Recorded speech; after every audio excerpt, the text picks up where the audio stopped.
Meant by the people, of the people, for the people. But the people are retarded. The best way to get something done, if it holds near and dear to you that you like to be able to, anyway, from Charlotte, another line going from in Florida down to Tampa of Putin's kleptocracy. Yeah. America is a nation that can be defined in a single word. I was going to put him. The idea that Los Angeles and what am I doing here?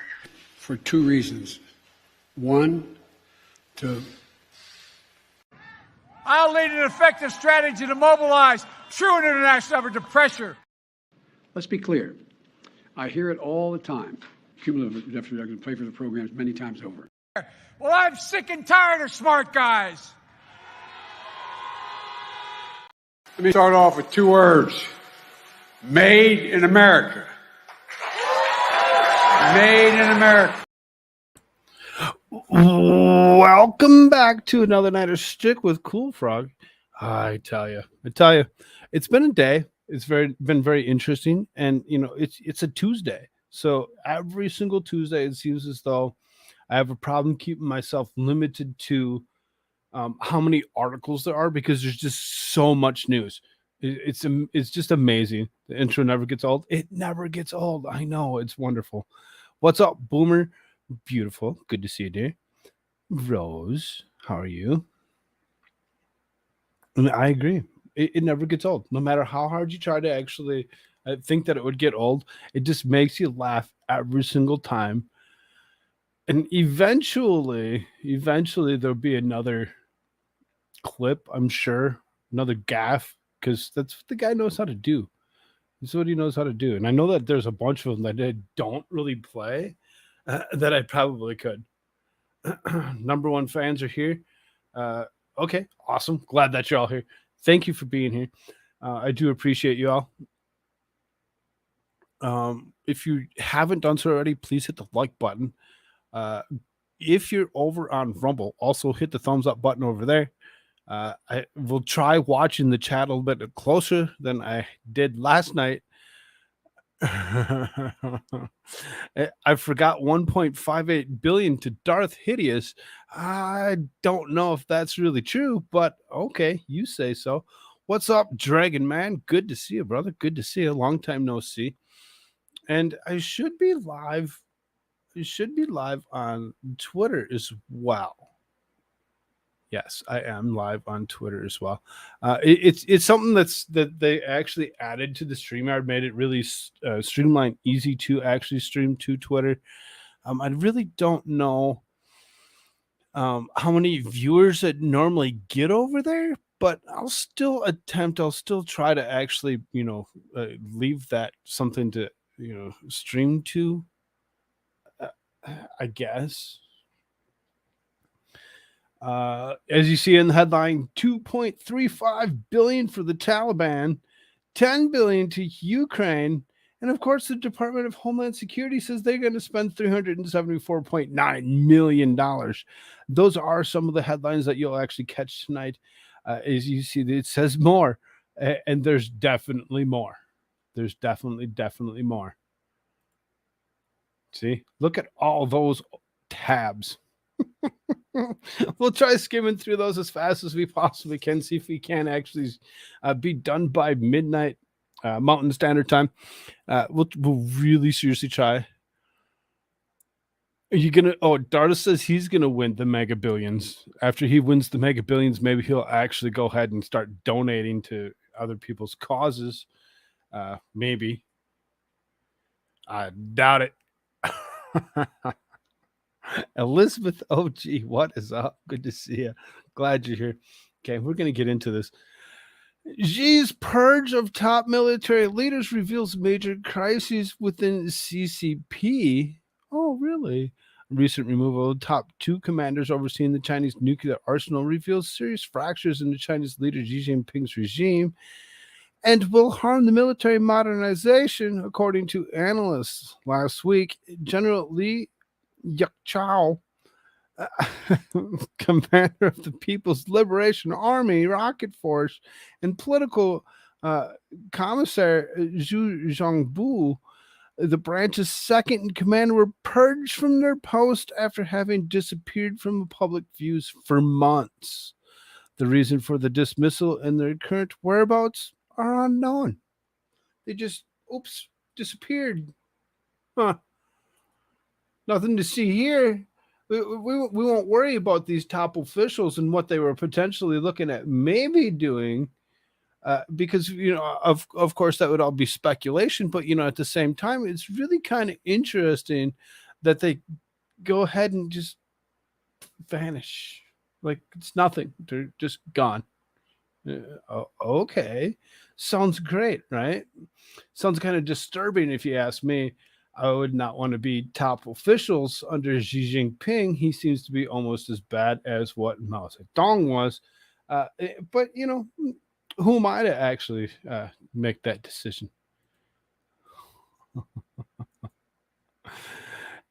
U.S. response to Russia-China naval patrol exposes glaring hypocrisy. So China and Russia, they had brought these boats up into the waters up by the Aleutian Islands, outside of Alaska, and for whatever reason, to have the United States go ahead and throw a couple patrols out just to make sure that everything was going okay, that they weren't doing anything they shouldn't have been doing, like they hadn't been doing anything wrong for quite some time. We won't allude to, balloons flying over the top of the United States or anything like that. Nothing, nothing big, no other UAPs of any sort that just so happen to be shot down. We'll just, kind of, wax it over like it's absolutely nothing's going on with China and Russia when it comes to the United States. So this is last week. The United States sent a group of warships and reconnaissance planes to waters off the coast of Alaska after Chinese and Russian vessels conducted a joint naval patrol in their area. A former U.S. Navy captain and analyst of the right-wing think tank Heritage Foundation described the patrol as highly provocative because the U.S. and its allies would never do something like that. Right? No, the United States doesn't do that. They never just go around and just like kind of sail around the world, dock into different ports or anything like that. Just to show their presence. They're not sitting in the Taiwan Strait or anything. No. U.S. is engaged in full-blown militarization. Gee, come on. Of the prophecies of both China and Russia in a manner that implies that it has unconditional right to do so. This behavior has not only provoked one war in Ukraine, but risked triggering a second one over the Taiwan Strait. The reality, of course, is that neither Russia nor China poses any threat to Alaska whatsoever, because the conflict or risk thereof is at their own front doors, not America's. Oh, okay. Sure. The U.S. is the most militaristic and aggressive country in the modern history. It has established a global military presence that spans every single continent, with hundreds of military bases. In doing so, it claims its support with freedom and self-determination of others. In reality, it provocatively encircles states that it deems rivals to its own global dominance, escalates tensions, and then when these states respond to the situation, subsequently brands them as the aggressors, thus affirming that even expanding its military footprint in these given regions. The next paragraph kind of gets into it a little bit when it actually kind of explains how the U.S. is, NATO presence around the world just so happens to be so super large that so whatever reason that everybody that's part of NATO is actually joined an ally of the United States to take on everybody else. with Russia, the United States in pursuit of relentless expansion of NATO eastward since the Cold War, absorbing former members of the Soviet Union's alliance system, even when Russia had no will to compete with it. NATO has evolved from the unit of collective self-defense in the specific geographic region into the increasingly global ideological crusade, which serves the goals of the U.S. The words North Atlantic in its name is increasingly redundant, and Washington even endeavors to broaden its reach to Asia and the Pacific. They've been told to not do such a thing. China has told them not to even attempt to actually bring places like Japan into their fold of NATO. It really seriously might as well just change the acronym to like World Economic Forum or NWO or I mean. I mean, they could change it to almost anything that they wanted to, but at the same time, I wonder if the draft is coming back. As far as that goes, everybody still between the ages of 18 and 64 still must actually sign up for selective service, though they're not using it. It is still something that you must do. It's not something that you get to actually look past as long as you're an actual male. Now, with today's terminologies on what's a male, what's a female type thing, kind of misconstrues that just a little bit. So, I mean, if you're under the age of 18, you decide to become female, and then all of a sudden you turn 18, and do you still have to sign up for, selective service? It's kind of a crazy little question to actually think about when you actually, get into that. What's up, Gohagen? Good to see you. Which leads to the next point. China. The U.S. is pushing for full-scale military and naval encirclement around China's eastern periphery, deliberately using the Taiwan independence issue as a wedge to ramp up tensions despite the one China policy, and giving the island region more and more arms. While doing this, it is forcing more and more countries to accept a greater American military presence. This recently included the Philippines, where the U.S. gained access to. What's up, P. Beaver? I see you over there.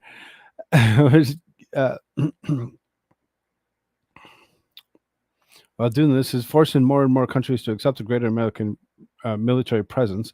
This recently included the Philippines, where the U.S. gained access to the number of bases, as well as Papua New Guinea, where the defense cooperation agreement was recently signed. At the same time, the U.S.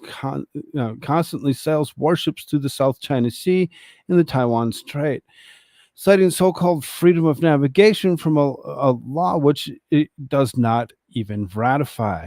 China's retaliatory actions are branded aggressive and threatening to the peace of the region. So we can do what we want. We can go ahead. We can sail any part of the ocean because freedom of navigation allows us to actually do such a thing. But freedom of navigation is a one-sided sword, according to what the United States likes to think. They like to actually go against that and actually say, well, wait a minute, we can do that. We can do all we want because we're on the side of freedom, which, we actually look at. There's so many countries that are actually on the side of freedom when it comes down to it, that, we should also allow them the freedom to actually navigate the waters as they please. Now, if they actually show a presence, a military presence in certain areas, yeah, obviously you're going to look at them, you're going to pay attention to what they're doing, and you're going to see, they're testing us by actually going and going into these regions and around Alaska, whatever, to see how long it would take us to go ahead and deploy our own troops into the area to actually watch them actually move on. They're doing this on purpose. This isn't something that they're like, they showed up, we should go away. No. I believe they're actually doing it for a reason, and we'll actually see what that reason is for, I believe, soon enough. If this constitutes normal behavior and a sovereign right of the United States, why can China and Russia not sail patrols in Alaskan waters? Why is one behavior described as freedom of navigation, but the other is labeled as highly provocative? The reality is that both countries are concerned about the U.S. and the doorstep. They have little interest in ever waging war as far afield in Alaska. The same cannot be said about the U.S. actions in doorstep, whereby the threat of war is very, very real, is being cranked up even higher by Washington. The U.S. deems it to be the right of which the countries do not, which leads to a double standard voice in the media regarding these seemingly equal actions. China and Russia military cooperations and the product of the U.S. antagonizing them both rather than so called provocative behavior. In the geographic sphere of northeastern Asia, the two countries have shared strategic interests which concern checking the expansion of U.S. military power in Japan and the Korean Peninsula. This extends to the Northern Pacific, and neither country has any specific ambitions regarding Alaska. Neither China nor Russia is attempting to foster independence or separatist movement there, unlike what the U.S. is doing with Taiwan, and then groom it into a military partner hostile to Washington. Therein lies the difference between the two sets of military behavior. China and Russia may cooperate with common strategic objectives, but they are not exerting aggression in the process. On the other hand, the U.S. military presence and patrols are designed to upend a region and turn countries against other, provoke strife, and of course advance into economic goals. The irony is that media discourse presents this as entirely normal and justified, but then depicts Russian-China cooperation as a potential threat to Alaska. It's kind of interesting to actually see how far they've actually gone, where they actually think, this, it's freedom of navigation is one thing, and then when you actually look at it and you're like, oh, but Russia and China don't have those abilities to do so. For us to actually think that it's okay for us to actually sail in between Taiwan and China in itself, which is a small area. We've actually watched in the last several months here where several boats had actually been transporting through the area and almost colliding with other boats that weren't our own. It's really disturbing to see what the United States is actually willing to do when it comes down to it. But it's okay.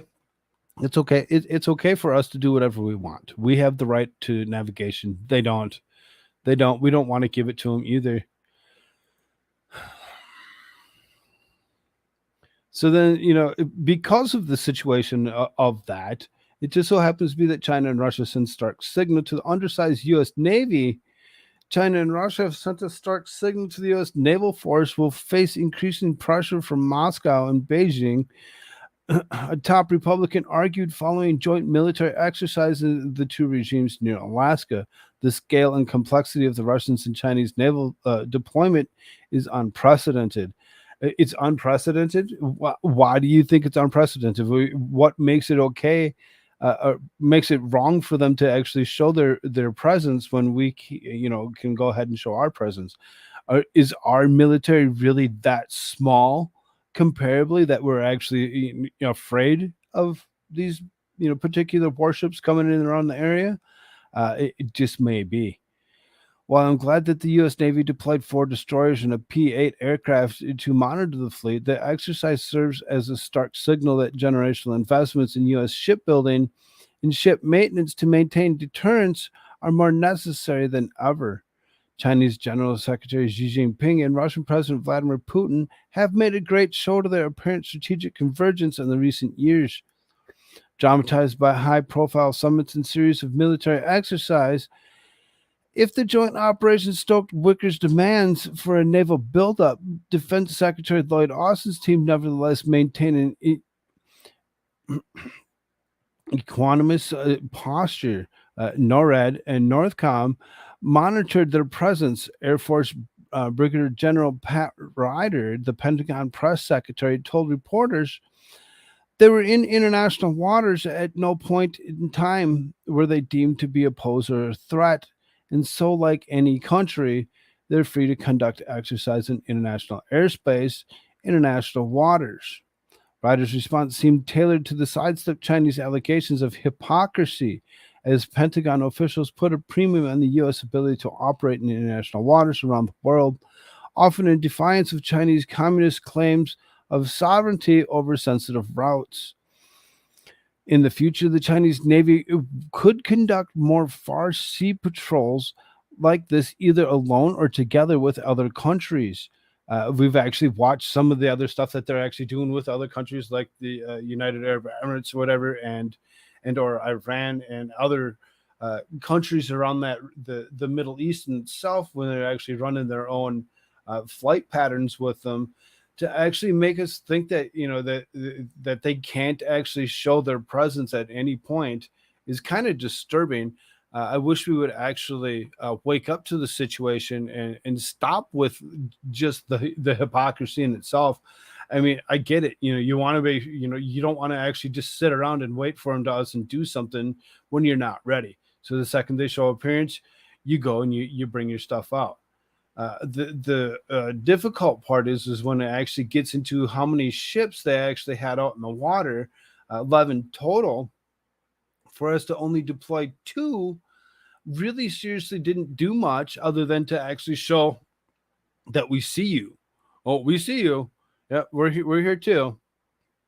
I really find it kind of difficult for us to actually think that everything is going to be okay. I don't see it.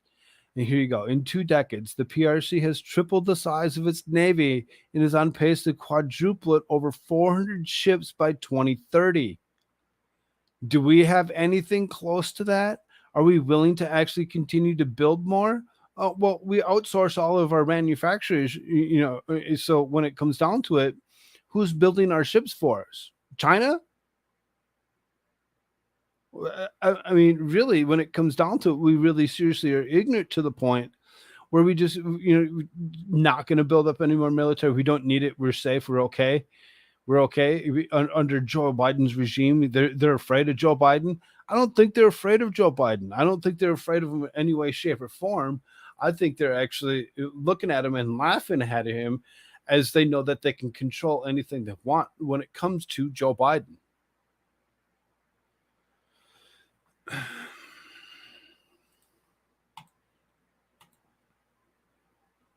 Come on, RT. Germany accused of wanting regime change in Poland. Really? Berlin is trying to sabotage Polish economy. Warsaw's deputy foreign minister has said. Leading German politician has called Poland's ruling party an enemy, while Berlin-backed media and NGOs are trying to block major economic investments, all with the eye on the regime change in Warsaw. Poland's deputy foreign minister, Paweł Jablonski, has said. The opposition of its support media regularly accuse us of provoking Germany whenever we have the courage to say out loud that our interests in there diverge in this and that matter.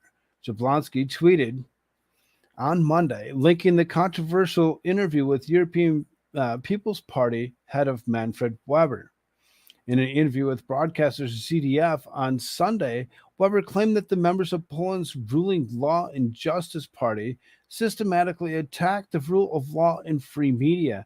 The EPP will consider the European Party that supports the rule of law as an objective ally, the MEP argued, but those who do not like the German AfD, like Le Pen in France, or PIS in Poland, are our enemies, and we will fight them.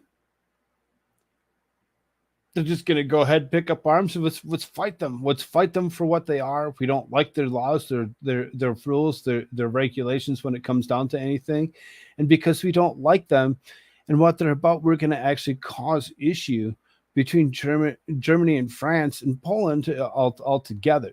Jablonski wondered if the main opposition party civic platform, led by former EPP head Donald Tusk, will condemn Weber's words, or will he join his German colleagues, principals, sponsors as usual? The outspoken deputy FM had posted over a weekend that Germany was behind the media reports and activities of nonprofits aimed against Warsaw's push for capital investment projects.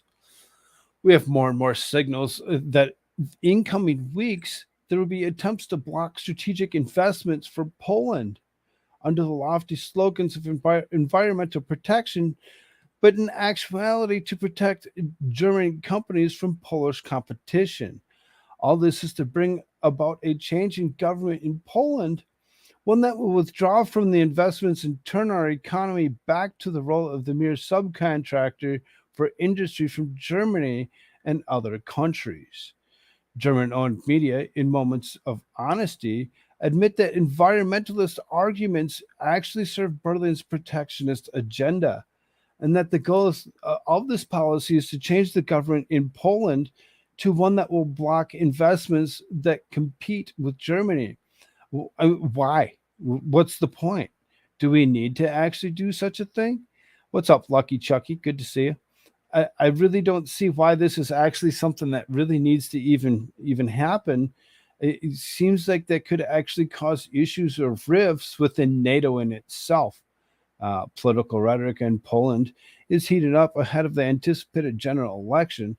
Expected between October 15th and November 11th, President Andrzej Duda has until August 14th to set the date.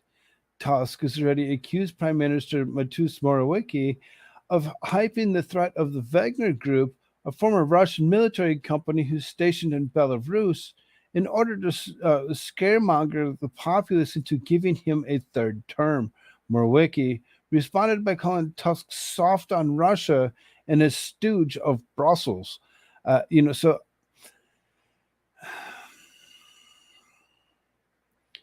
apparently they feel the need to actually go ahead and stage coups almost anywhere and everywhere that we possibly can, and almost every country has some say in who's actually running who's running other countries, because it actually goes against certain rights in when it comes down to it. So it looks like Germany is actually having an issue with this because they don't want to compete with Poland for anything.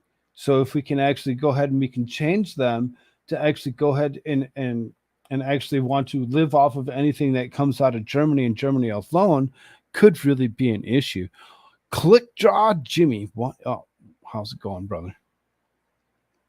Kind of interesting, ordeal in itself. What's up, PB? What's up, Catherine's 2929? U.S. military continues to provide with your freedoms.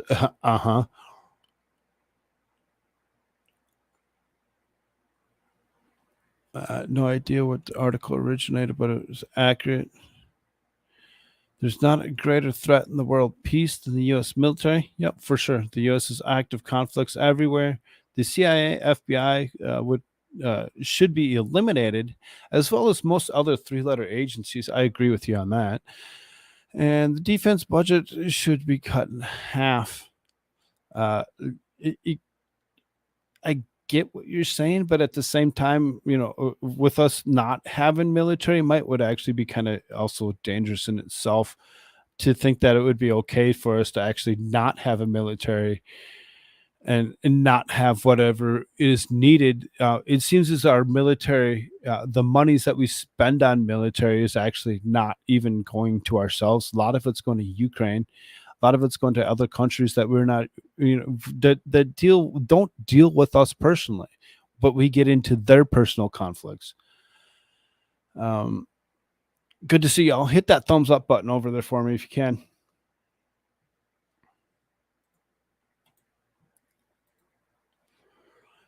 Praise for Ukrainian war stance maligned with conservative policies. Poland confirms elections in October, with right-wing party expected to become third deciding force.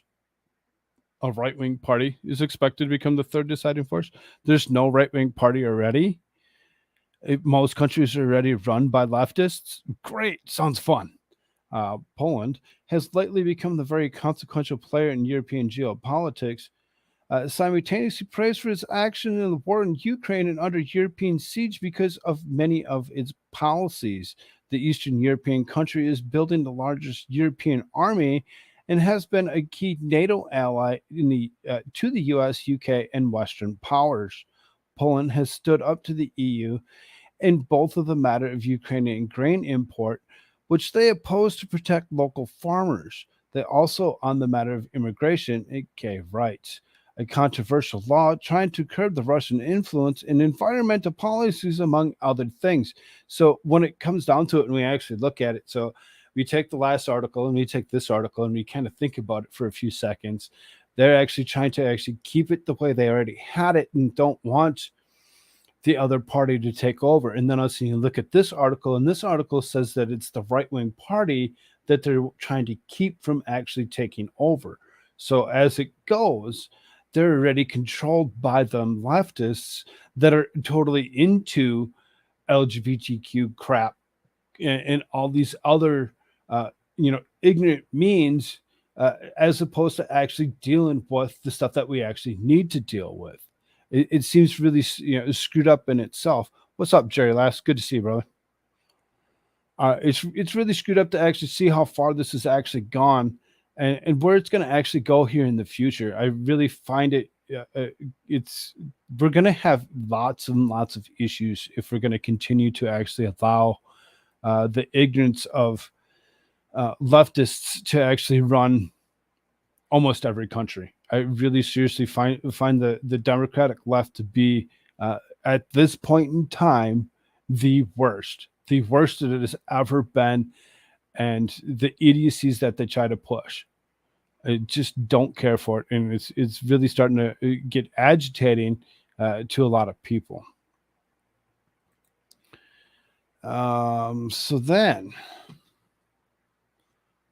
Biden administration has given $2.35 billion to Taliban-controlled Afghanistan. Oh, really? We're just going to go ahead and dump money into Afghanistan because, it's fine. It's okay. The Biden administration has provided more than $2.35 billion in taxpayer dollars to Afghanistan since the Taliban retook control of the government in 2021 following a deadly U.S. evacuation. The United States remains Afghanistan's top patron, even as lawmakers and federal oversight officials warn that these funds could be propping up the Taliban's terrorist government. Updated spending figures are disclosed Tuesday in a report where Special Inspector General for Afghan Reconstruction, a federal watchdog that documents waste, fraud, and abuse related to U.S. expenditures in a war-torn country. Around $1.7 billion remained available for possible disbursement. So not only is it just 2.3, you're looking at $4.05 billion that could be continuously dispersed into Afghanistan, given to the Taliban, which just so happens to be the people that we were actually fighting against. Why are we funding every side of these wars? What's the point of funding both sides? How ignorant are we that we think that this is going to be okay to continuously do such a thing? I don't see this as turning out as a good deal.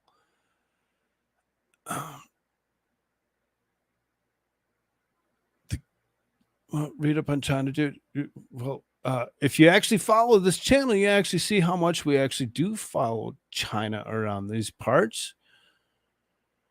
Who at this point is invading the U.S.? Nobody quite yet, but wait, if we keep on actually going ahead and actually dumping all of our own military might into every other country, who do you think is going to actually come here eventually? Oh, yeah, China. China already has police boxes here. China already has been funding our education. China already has encampments in Cuba. It really seriously, when you actually think about it, will it be long is the better question. The effort to bring down U.S. is effective and cannot be defended via military. Think ahead then. Think ahead of what? Catherine, speak to us. Let us know what your actual thoughts are so we can actually don't tiptoe around it. Give us exact points and where you want us to actually believe. Just saying, well, think ahead. Read up on China. Well, no, tell us what you think. Tell us what you think, because we're going to actually talk to you about it. No one is invading the U.S. mainland yet. Yet, let's give it time. Let's give it time. But again, we just dumped 2.35 billion into Afghanistan, giving it to the Taliban, and it looks like there's another 1.7 billion dollars that's available to actually be dispersed to them to continuously do whatever it is that they decide that they want to do to any country in that they want. I don't see this actually turning out well. Have you seen The Covenant? No. The Beast is an excellent movie on Afghanistan. How do you know what? You can't ask weird questions.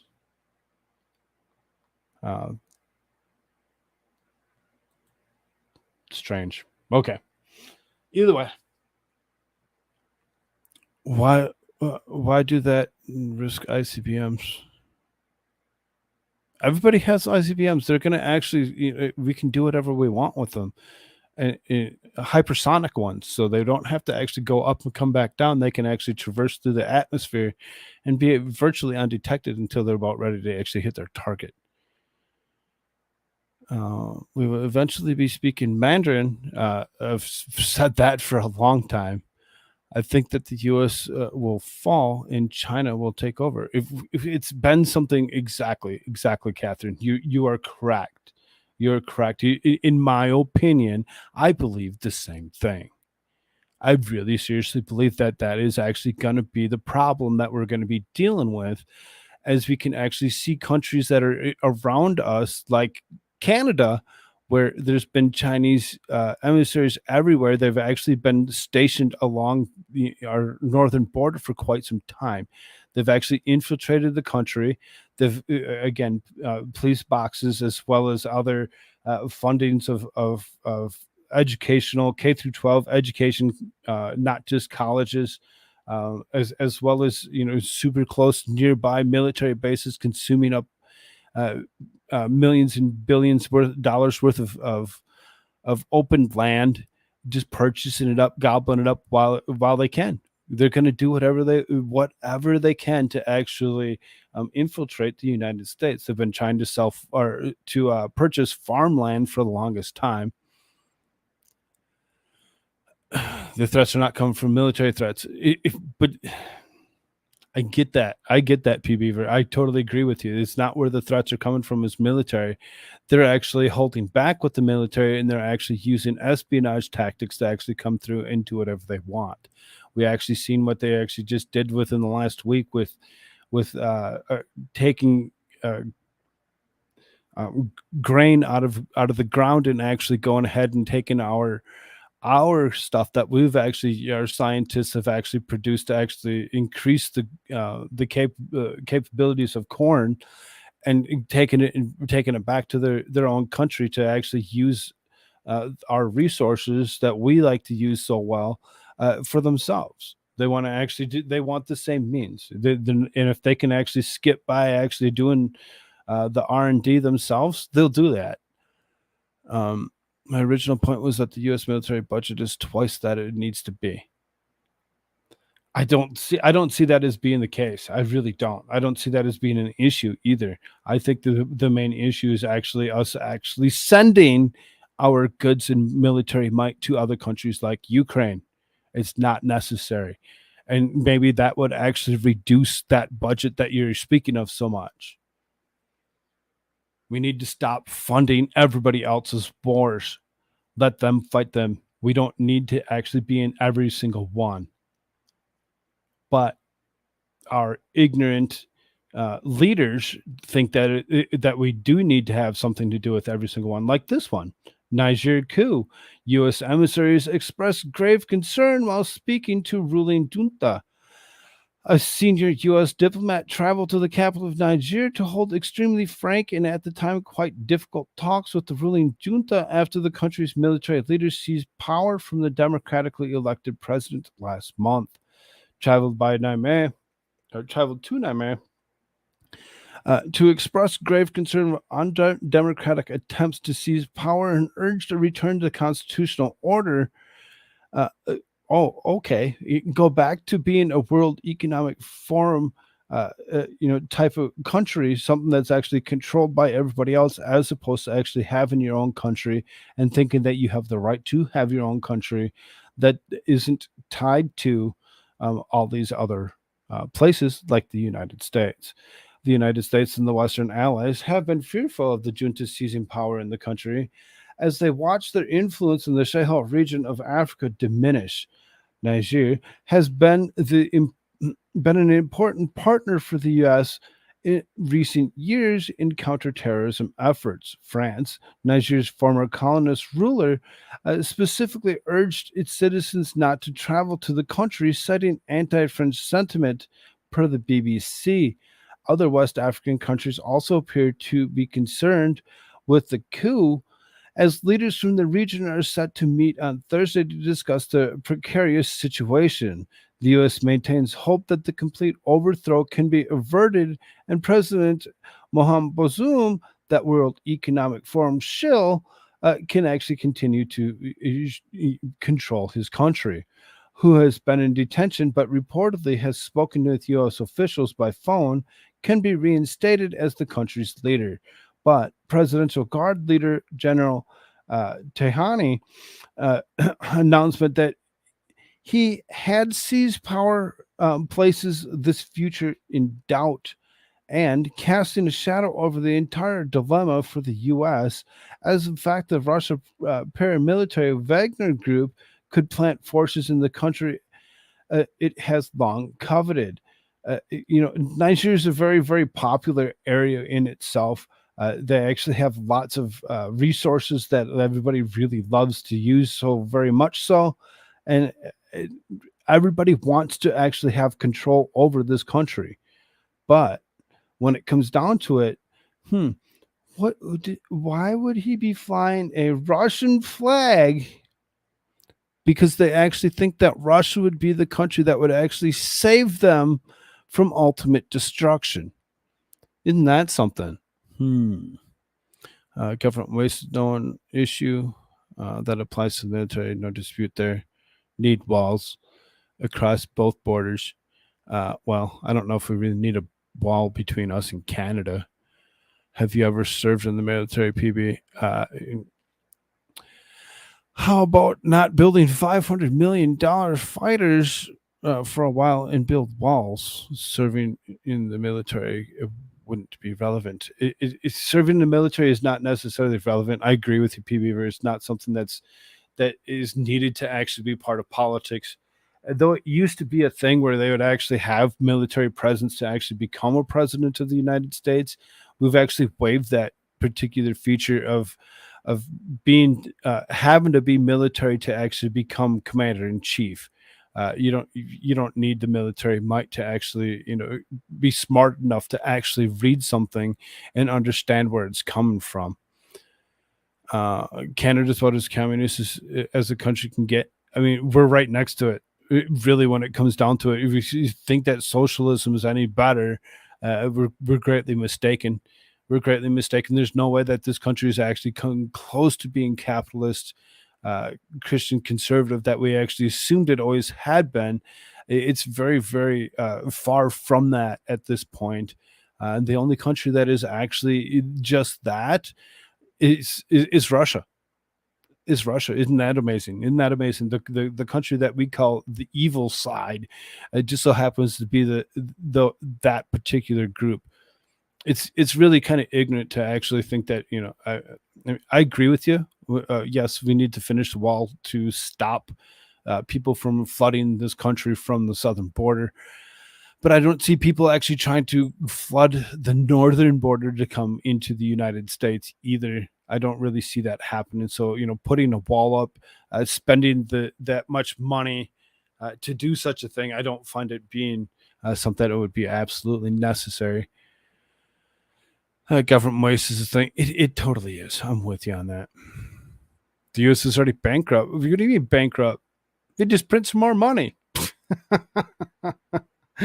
I'm just saying.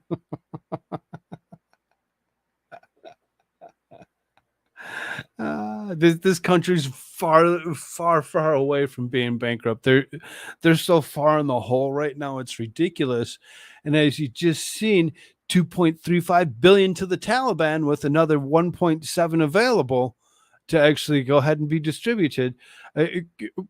Billions and billions of dollars just coming right out of our taxpayer pockets and heading into everybody else's country to actually fund them to actually do what it is that they want. Again, I don't think that we should actually allow this guy to actually come back into play. I think that would actually be dangerous for a lot of things. And I think that when it comes down to it, there's a lot of countries that are afraid to actually see what an overthrown country would actually, move on to.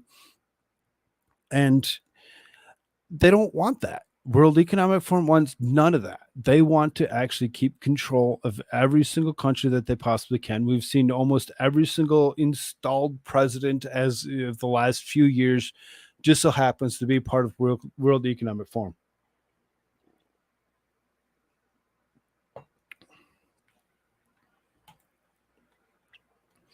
Wagner taking advantage of instability, says Antony Blinken. Russia's Wagner mercenary group is taking advantage of the instability in Niger. U.S. Secretary of State Antony Blinken has told the BBC the country has been ruled by junta following the ousting of President Mohamed Bazoum nearly 2 weeks ago. There have been suggests that the coup leaders have asked for help from Wagner, which is known to be present in neighboring Mali. Mr. Blinken said he did not think Russia or Wagner instigated Niger's coup. However, the U.S. was worried about the group possibly manifesting itself in parts of the Sahel region. He told the BBC's Focus in Africa program.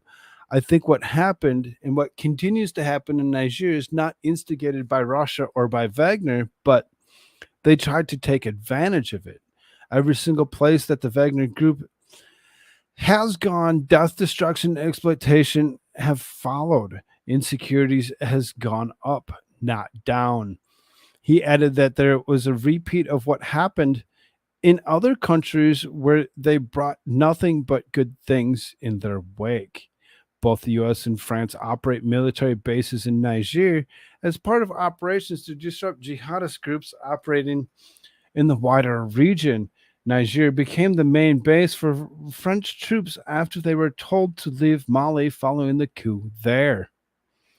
Wagner is believed to have thousands of fighters in countries including Central African Republic and Mali, where it is lucrative business interests, but also bolsters Russia's diplomatic and economic relations. The group's fighters have been accused of widespread human rights abuses in several African countries.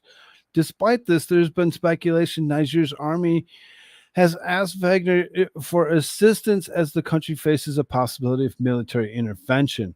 On Monday, U.S. Deputy of State Victoria Nuland held what she described as a difficult and frank talks with the coup leaders, whom she said understood the risks of working with mercenaries.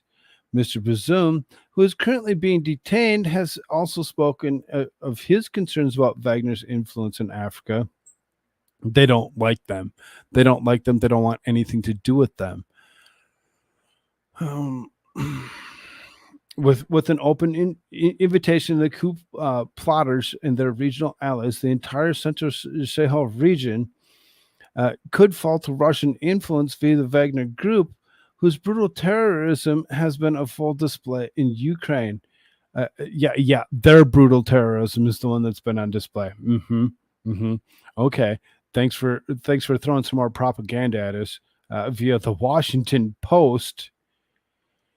It is currently unclear if Wagner fighters have entered the country, but the prominent Wagner-affiliated Telegram channel Gray Zone said on Monday that some 1,500 of his fighters had recently been sent to Africa. It did not specify where the continent they had allegedly been deployed. Wagner's leader, Evgeny Prigozhin, has urged that junta to give us a call. In a voice message uploaded to Telegram on Tuesday, "We are always on the side of the good. on the side of justice, on the side of those who fight for the sovereignty and the rights of their people. He said, and for whatever reason, we always have the means to actually enter into everybody else's, shit. Who cares? Who cares? Why does the United States want anything to do with this particular situation?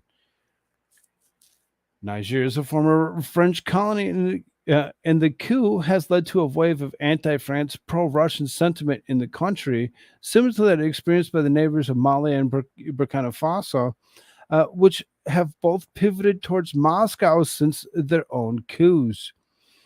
The two countries, which are both suspended from West African Regional Bloc, ECOWAS, sent a delegation to Niamey, who reassured the coup leaders that will come to their defense against the other Western African nations and the Western allies if needed. I would like to remind you that Burkina Faso, Mali, and Niger have been dealing with for 10 years with the negative consequences of NATO's hazardous adventure in Libya. They've been dealing with negative consequences of NATO's hazardous adventures. So, it's really kind of interesting to see what side of the story you'd prefer to actually be on. Yeah, are you going to actually be on the side of one, or are you going to be on the side of the other? And if you pick wrong, you're going to be ridiculed and you're going to be told that you're wrong by countries like the United States and said, no, we need you to actually do this. We need you to actually stop whatever it is that you've already been doing and be controlled just as well as everybody else, just like Joe Biden being controlled by somebody else.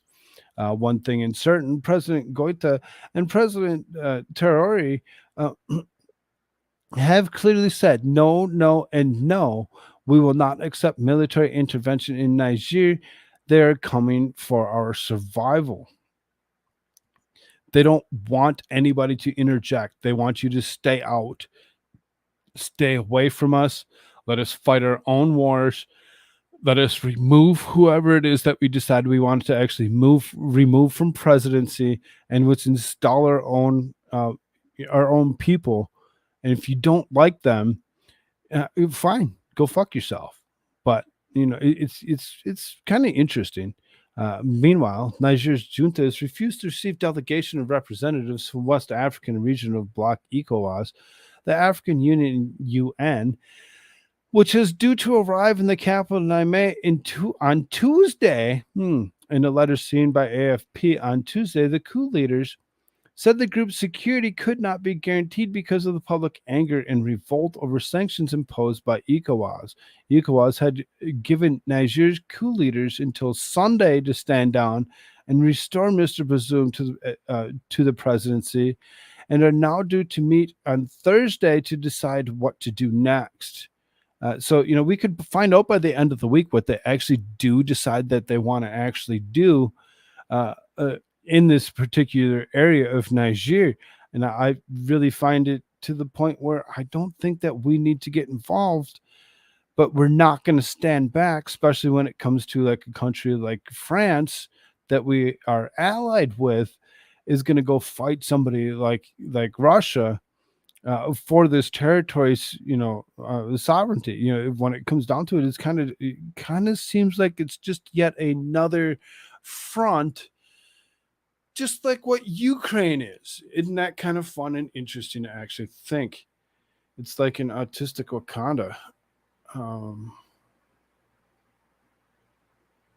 Like good Catholic, we need to up our pull-out game. Maybe. Catherine says the budget for the military is 1% to 2% of the total GDP.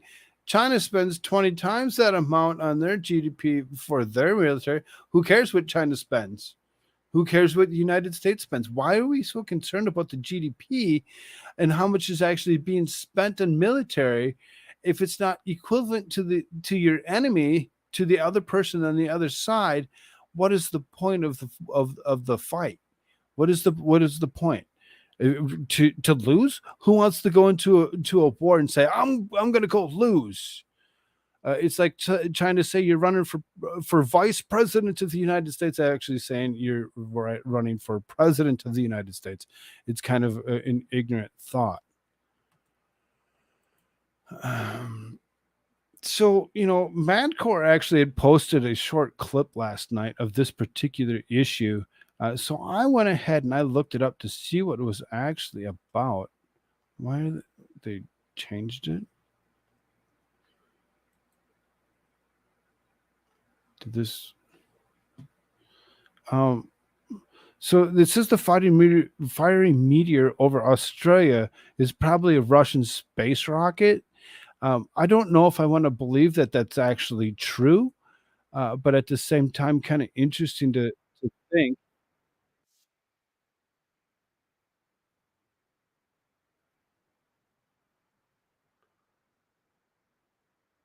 This space debris that just so happens to be, burning up in the atmosphere as it's entering where it actually landed is kind of still questionable, and what it actually was. For whatever reason, they like to actually try pushing the thought that it's probably Russian space rocket. Um, okay, why would we assume that it's that? Or we want to point fingers at it and be like, oh, it must be something different than what it really is. Oh, it's a Russian space rocket. Let's blame Russia. Hurry up.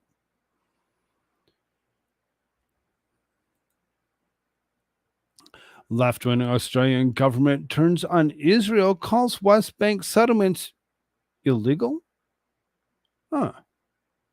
Thank you, Australia. Thank you, Australia, for actually stepping in and actually giving us your thought on such a thing. Australia's left-wing Labor government on Tuesday declared Israel's presence on the West Bank as illegal settlements in the occupied territories and a reversal of support for the Jewish state. Foreign Minister Penny Wong said Canberra was looking to strengthen the government's objection in settlements and reaffirming that they are illegal under international law and a significant obstacle to peace. ABC News reports Senator Wong told colleagues the government would claim the settlements were illegal in return to the position of occupied Palestinian territories in the future.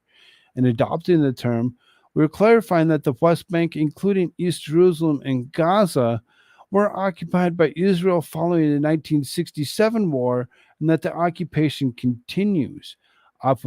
Opposition Liberal MP Julian Lesser slammed the alteration in language. This decision will not help a two-state solution on the ground. It will only embolden and please organizations that we in this country have listed as terrorist organizations like the Palestinian Islamic Jihad. It will not encourage people to the table in off kilter with where Israel is going with its Arab neighbors since the Abraham Accords. Lesser, who is Jewish, said Australians need to look at the timing of the announcement, which has been made ahead of the Australian National Labour Party conference. I think that this sends a bad message not just to Israel, but to any other allies around the world. That Australian foreign policy is subject while the government is in power to a whim of the faction bosses within the labor movement who are controlling the national conference. This is about weak prime minister, a weak foreign minister, and able to stare down their own people. Lesser said he did not accept that the settlements in the West Bank were illegal. Australians' announcements follow Israeli Prime Minister Benjamin Netanyahu firing back at UK Sky News in June, stating Judah and Samaria are part of the Jewish ancestral homeland. He said Jews have been attached for 3,000 years to the notion of banning Jews from settling in those areas is the true obstacle of peace after the British news outlet attempted to depict the territories as occupied lands. Netanyahu previously defended Israel against accusations it was violating international law regarding the presence of Jews residing in Judah and Samaria, the West Bank. As Breitbart News reported, former U.S. President Donald Trump also made it public his support for Israel in the West Bank, saying the settlements are not illegal under international law. Illegal or legal when it comes to settlements, I really don't see how somebody can say, oh, those are illegal. You shouldn't be able to actually settle land that's not yours or settle on land that's not yours. Who actually does own this land, and why do we continuously interject in somebody else's crap? I really seriously think that we need to actually pull out of this area of Palestine and or Israel, both, and just drop them for what they are. Let them take care of their own issues. It's not something that we need to put ourselves or deal with ourselves. And now all of a sudden Australia is coming into play, and trying to actually say that these settlements are illegal. What are you going to do to it? Are you going to go destroy it, or are you going to leave the settlements and just say, okay, let's remove the people and let other people come into the area and do as they wish? The percent of military spend on GDP shows the serious the country is in defense. The U.S. needs to wake up and get serious. Our military recruiting is failing the past 3 years and will continue to plummet. Yes, because we sit there and we allow things like LGBTQ and or abortion to actually be a huge thing that we need to actually look at, as opposed to actually just looking at the military as being tough fighting soldiers that are willing to actually fight for the country that they believe in. They don't want us to believe in our own country. They don't want us to actually worry about any of that. They're against majority of that, and that's where our issue is over the past few years. This isn't something that us and just like, oh yeah, okay.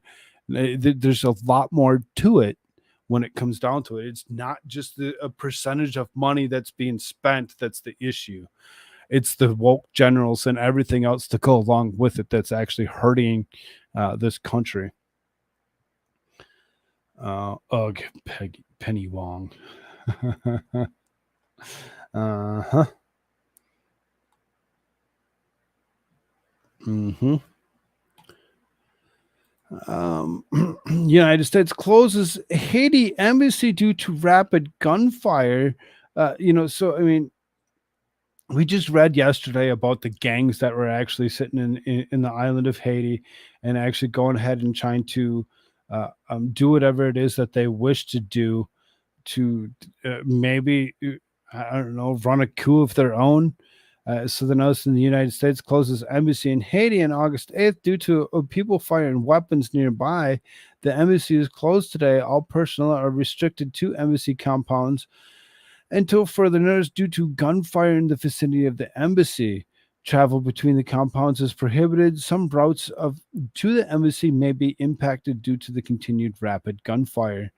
People are advised to avoid the area around the embassy, which is located in Haiti's capital, Port-au-Prince. Officials also said that people should not go near demonstrations or large groups of people and not attempt to drive through roadblocks. If a roadblock was encountered, people were advised to turn around and seek a safe area. Kind of interesting to see how far this is actually going to go. Now that the United States embassy wants to actually, shut our doors to actually disallow movement in itself because of so much gunfire. Somebody's going to do something, and it's going to escalate. It's going to escalate to the point where we're, what, another military front?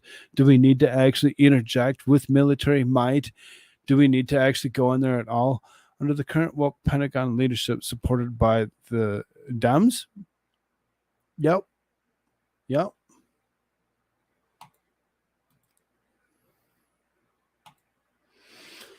Marine who survived Kabul suicide bombing speaks out about odd and insulting meeting with Joe Biden. Yes, we're going to kind of move on from some of the world news. It's still part of the world news, but at the same time, we're going to slide into some United States stuff. As the end of August draws near, so does the 2-year anniversary of deadly withdrawal from Afghanistan. What was supposed to be an orderly end to the nation's longest running war turned into a tragedy after a suicide bomber killed 13 American service members and hundreds of Afghans. Uh, could the chaos and subsequent death have been prevented? The answer is almost certainly. Unfortunately, President Joe Biden, seeking a political win, pushed forward with an ill-fated withdrawal against the urgings of his own military advisors to reformulate the plan. On Monday, the parent of some of the deceased service members spoke out about their treatment. Those included the mothers of Nicole Gee and Dylan Marietta. While the former slammed Biden for calling the withdrawal a success, the latter revealed that insensitive encounter she had with the president in which he lied to her about his own son's death. It was a heart-wrenching scene that the mainstream press chose to ignore for obvious reasons. It's not just the Gold Star families involved that suffered incredibly odd encounters with the president, though. Sergeant Tyler Vargas Andrews, who lost his arm as a result of the Kabul bombing, told a similar story in a recent interview with Sean Ryan, claiming that Biden's visit left his mother's furious. Vargas Andrews, he walks in with him and Joe Biden and their little entourage of people and like photographer and pause right away. I remember him coming up to me trying to shake my hand, my right hand. I look at him and I'm like, I don't have an arm. My left arm is in this big this big ass cast with a giant orange fucking foam block around it. I'm completely immobile. All I can do is move my hand. And he says, oh, and like kind of stands up and goes over to reach for my fingers because about an inch from my fingers are showing. Doesn't greet me or anything. That's what happened. Just grabbed my fingers. What a jerk. What a freaking jerk. He's so ignorant to whatever it is about that this world's about. We watched him yesterday salute the baseball team and then not salute his own military, to actually go into this person's room to actually try shaking his hand that he can't actually shake, to reach out to try touching his fingers that are immobile. So disturbing what this guy does. He just doesn't think. I was like, okay, that's weird. And, almost immediately starts talking about how their son served in the military. Doesn't say anything about what happened. Just starts talking about how their son served in the military.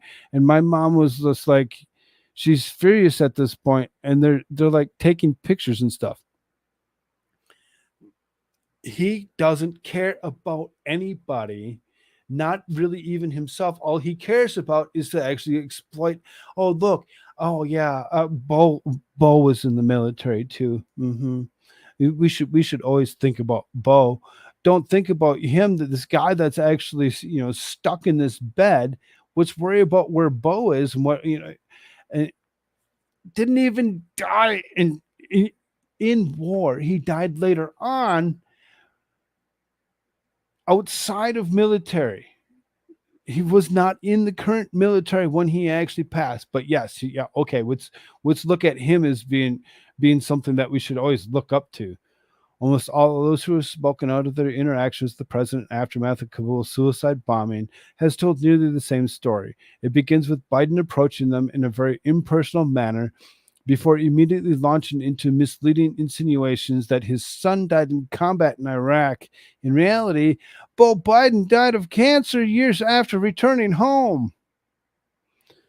That points to Biden's response for being heavily scripted, given he seemingly said the same thing to everyone. According to Vargas Andrews, the president didn't even know his name.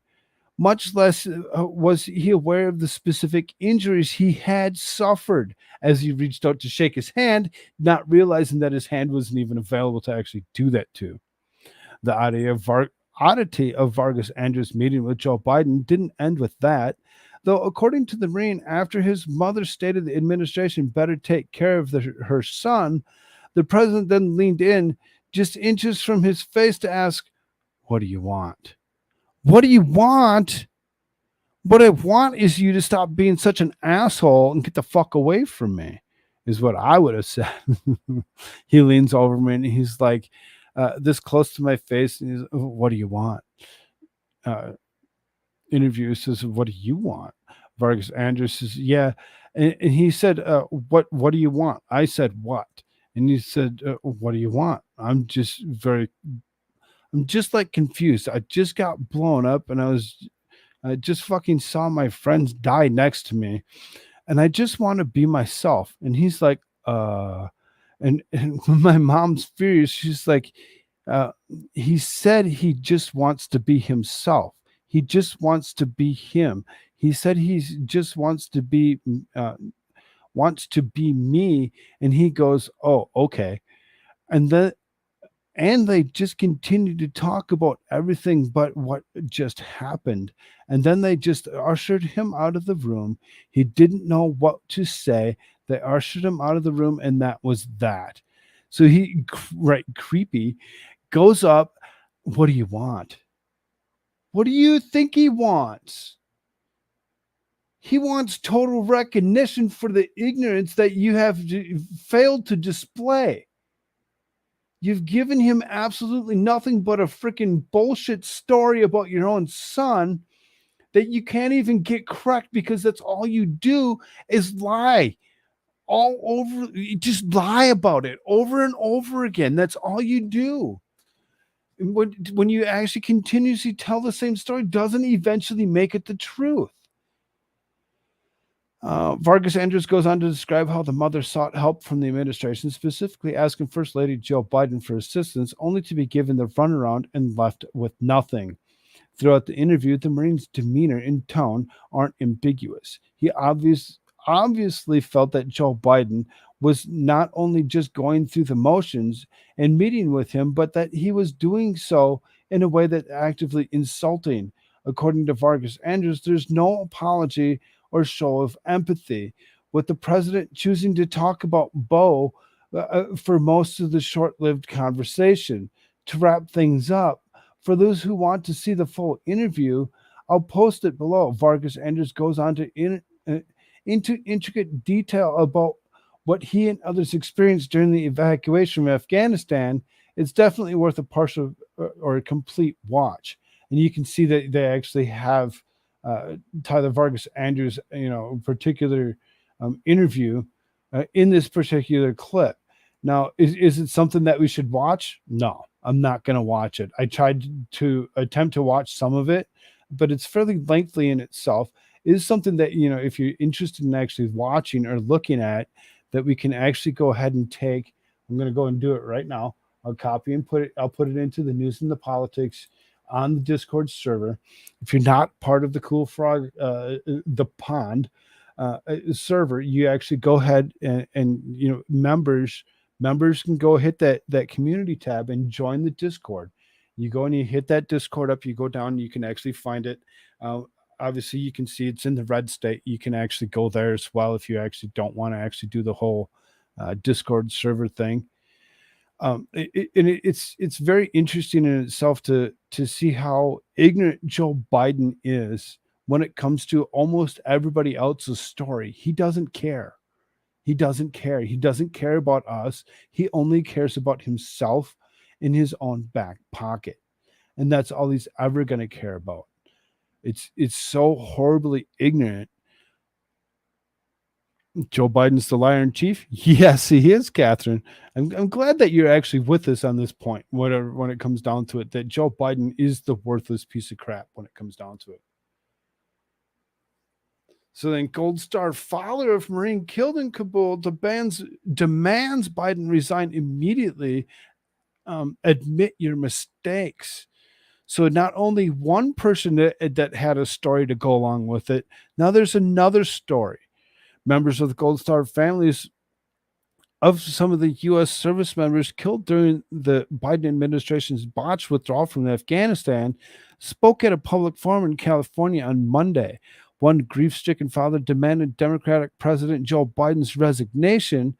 Darren Hoover, father of fallen Marine Corps Staff Sergeant Darren T. Hoover, 31, of Salt Lake City, Utah, said, "I'm calling on Secretary Blinken, Secretary Austin, General Milley, General McKenzie, Lieutenant Colonel Whitehead, who could not give the order to the snipers to take out the bomber before he detonated his vast and ultimately the president. Do what our son did. Be a grown-ass man. Admit your mistakes," Hoover said. Learn from them so that it doesn't happen ever again. You will need to resign immediately. Our sons and daughters have more integrity in their little toes than every one of them combined. Cheryl Rex, the mother of fallen Marine Lance Corporal Dylan Morella, 20, said, "I was being given false information. While the colonel was describing Dylan's wounds, he was describing the report that intended towards the right-handed person. My son's personal trait was that he was left-handed. So when I questioned how could my son obtain wounds on the opposite of his body that he was illustrating, he could not respond, leading the conversation to the JAG to change the subject. Below are the names of the U.S. service members killed." So before we actually go into that, when you actually go back to this here real quick, because of the left and right hand thing or whatever, it goes ahead and just changes the subject. Oh, well, I was, instead of actually saying, "Oops, I was wrong. Let me look into this a little bit closer. Let me see what I can actually get for you." Just go ahead, just change the subject and let's move on. Let's move on. No reason to actually call me out for my idiocies. Let's just move on. Below are names of the U.S. service members killed in the suicide bomb in Kabul. Marine Corps Staff Sergeant Darren Hoover, Marine Corps Sergeant Nicole Gee. This one in particular, this one was an interesting ordeal, because that's the one where that we read about the last few weeks, where it cost the family about $60,000 to actually send it from California to be buried in DC in itself. When it comes down to it, that should have been something that should have been covered by the military, but it wasn't. It was actually gone ahead and forced to the family to go ahead and pay such a thing. Marine Corps Sergeant Johanny Rosario Picardo, 25. Army Sergeant Ryan Canales, 23. Marine Corps Corporal Deegan Page, 23. Corporal Humberto Sanchez, 22. Hunter Lopez. Hospitalman Maxton Soviet. Marine Corps Lance Corporal Kareem Nikoy. Marine Corps Lance Corporal Dylan Morella. Lance Corporal Jared M. Schmitz. Lance Corporal David Espinoza, and Lance Corporal Riley McCullum. Very, very sad and disturbing to actually believe that these people were actually just removed from the face of this planet under the ignorance of Joe Biden's removal from Afghanistan. His botched removal from Afghanistan actually cost these people these lives. This guy is going ahead and calling them out and saying, "Resign, remove yourself immediately. I don't want anything. I don't want you around no more."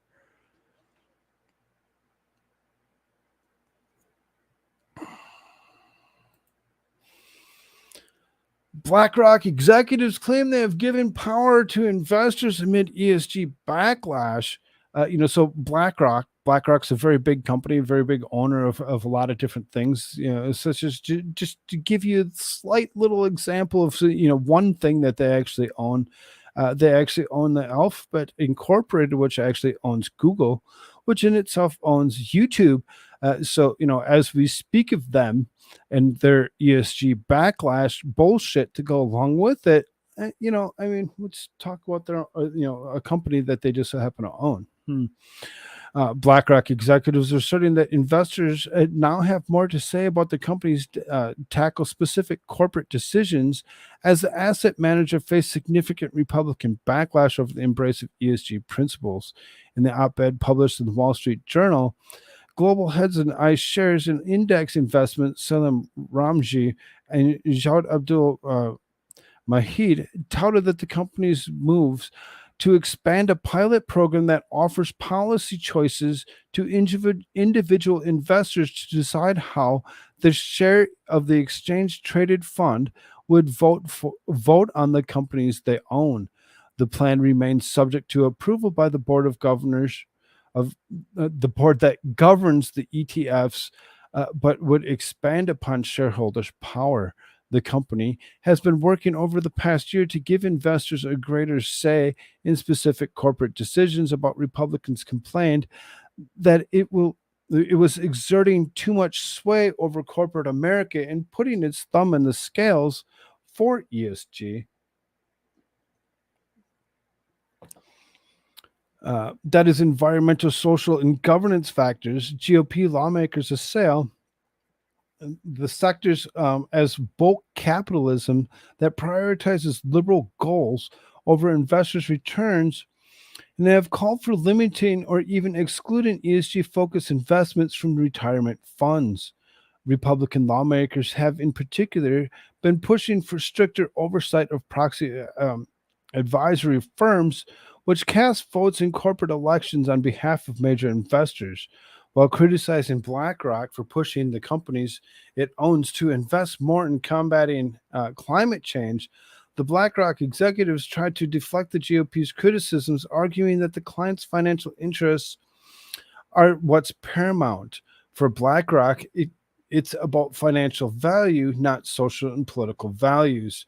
The op-ed reads, on proxy voting, our clients' financial interests are paramount. BlackRock makes its decisions independently, informed by company disclosures, engagement in management, the proprietary of the third-party research. The authors also rebuff criticism that the firm is beholden to the recommendations of proxy firms such as Glass Lewis and Institutional Shareholder Services when voting on behalf of its clients. Over the last year, the firm states, when there was a choice between the recommendation between ISS and the company's management, BlackRock supported management 85% of the time. According to BlackRock, clients representing more than $550 billion in assets have enrolled in the firm's voting choice program, a series of third-party voting policies clients can't either choose from or make the choice to design their own policies. The program was first announced in 2022. For us to actually think that, ESG scores are something that we really need to actually pay attention to actually be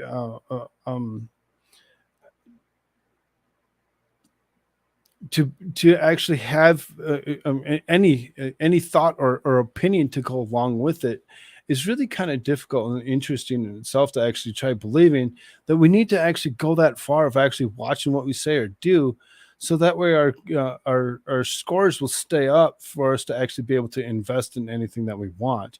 Otherwise, we're looked at as not being able to actually do such a thing, as long as they don't want us to actually believe that that would be a good deal.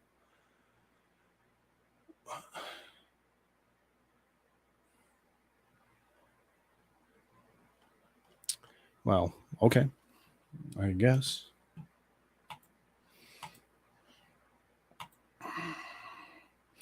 It's not racism. People just don't like Kamala Harris. Liberal media figures cannot trot out some tired argument that Republicans are attacking Vice President Kamala Harris because they are racist. In reality, Harris has been made a significant part of the campaign, both purposely and by circumstances. She's simply wildly unlikable. Boston Globe columnist Renee Graham has wondered, why are Republicans so obsessed with Kamala Harris? I don't think it's just Republicans that are obsessed with it. I think it's almost anybody on both sides should be obsessed with it and actually call her out for her bullshit and her ignorance to so many things. Republican presidential candidates are increasingly making Vice President Kamala Harris their prime target and focusing on number 2 Democrat rather than President Joe Biden. On CNN's airwaves, contributor and former Biden-Harris staffer Ashley Allison decided that Republicans are focusing on Harris because they're racist, sexists. Oh, we are okay. It's good to know that they can actually point fingers and call names about a group of people that they just so happen to not care for or like. Just a quick FYI data, World Bank indicator. Oh, okay. Yes, go for it. Go call people out for what it is, P. Beaver. I'm glad that you're able to do something. Why are we certainly don't care what we can see from surrender from Afghanistan and the lies of these Gold Star families? Huh? Really?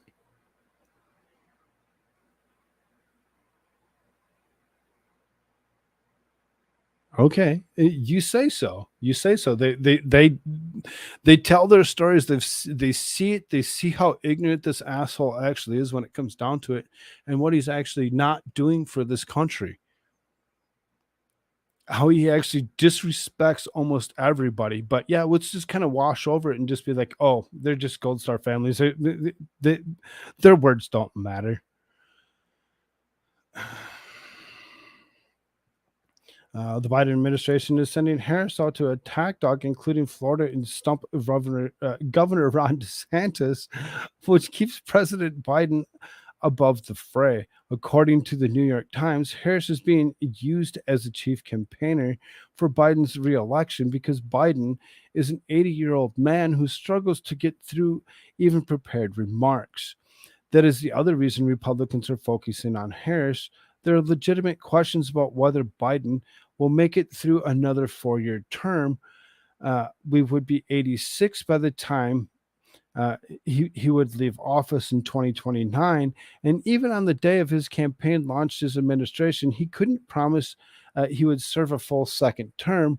Whether Biden chooses to step down or his health forces him out of office, it is exceedingly likely that Harris will serve as president if Biden wins a second term. I kind of actually see it as she might actually be running, be that president before that, as I don't assume that he's going to make it through 2024. Just a personal feeling. Good night, Dragon Man. Have a good one, brother. Sleep well.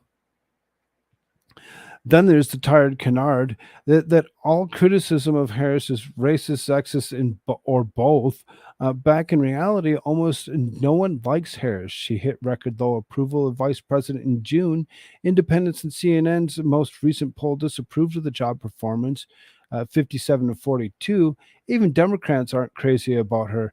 When they had the opportunity to make her the presidential nominee in 2020, a race following the strong campaign launch, Harris flamed out the race before voting even began due to the lack of support among Democrats.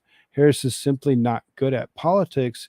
And it's clear that when Democrats rejected her in 2019, it's clear ever since Biden picked her as the affirmative action running mate. She is unliked by independents. She is receiving attention because of the Biden's age and her role in the campaign. Just about no one, even Democrats, want her to be president. That's not racism. That's simply responsible decision making. So again, responsible decision making when it comes down to it, everybody actually kind of understands when you actually get to that point that, when you don't like somebody, it's not making it that you're racist or xenophobic or any other in that for that matter. When it comes down to it, nobody likes her because she's not likable. She's not likable. Just zero people like her whatsoever.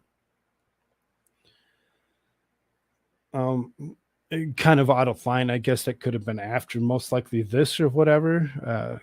Again, I'm the only one that produces this show. Thank you all so much for being here. If you haven't done so already, please hit like buttons, thumbs up buttons, do all that.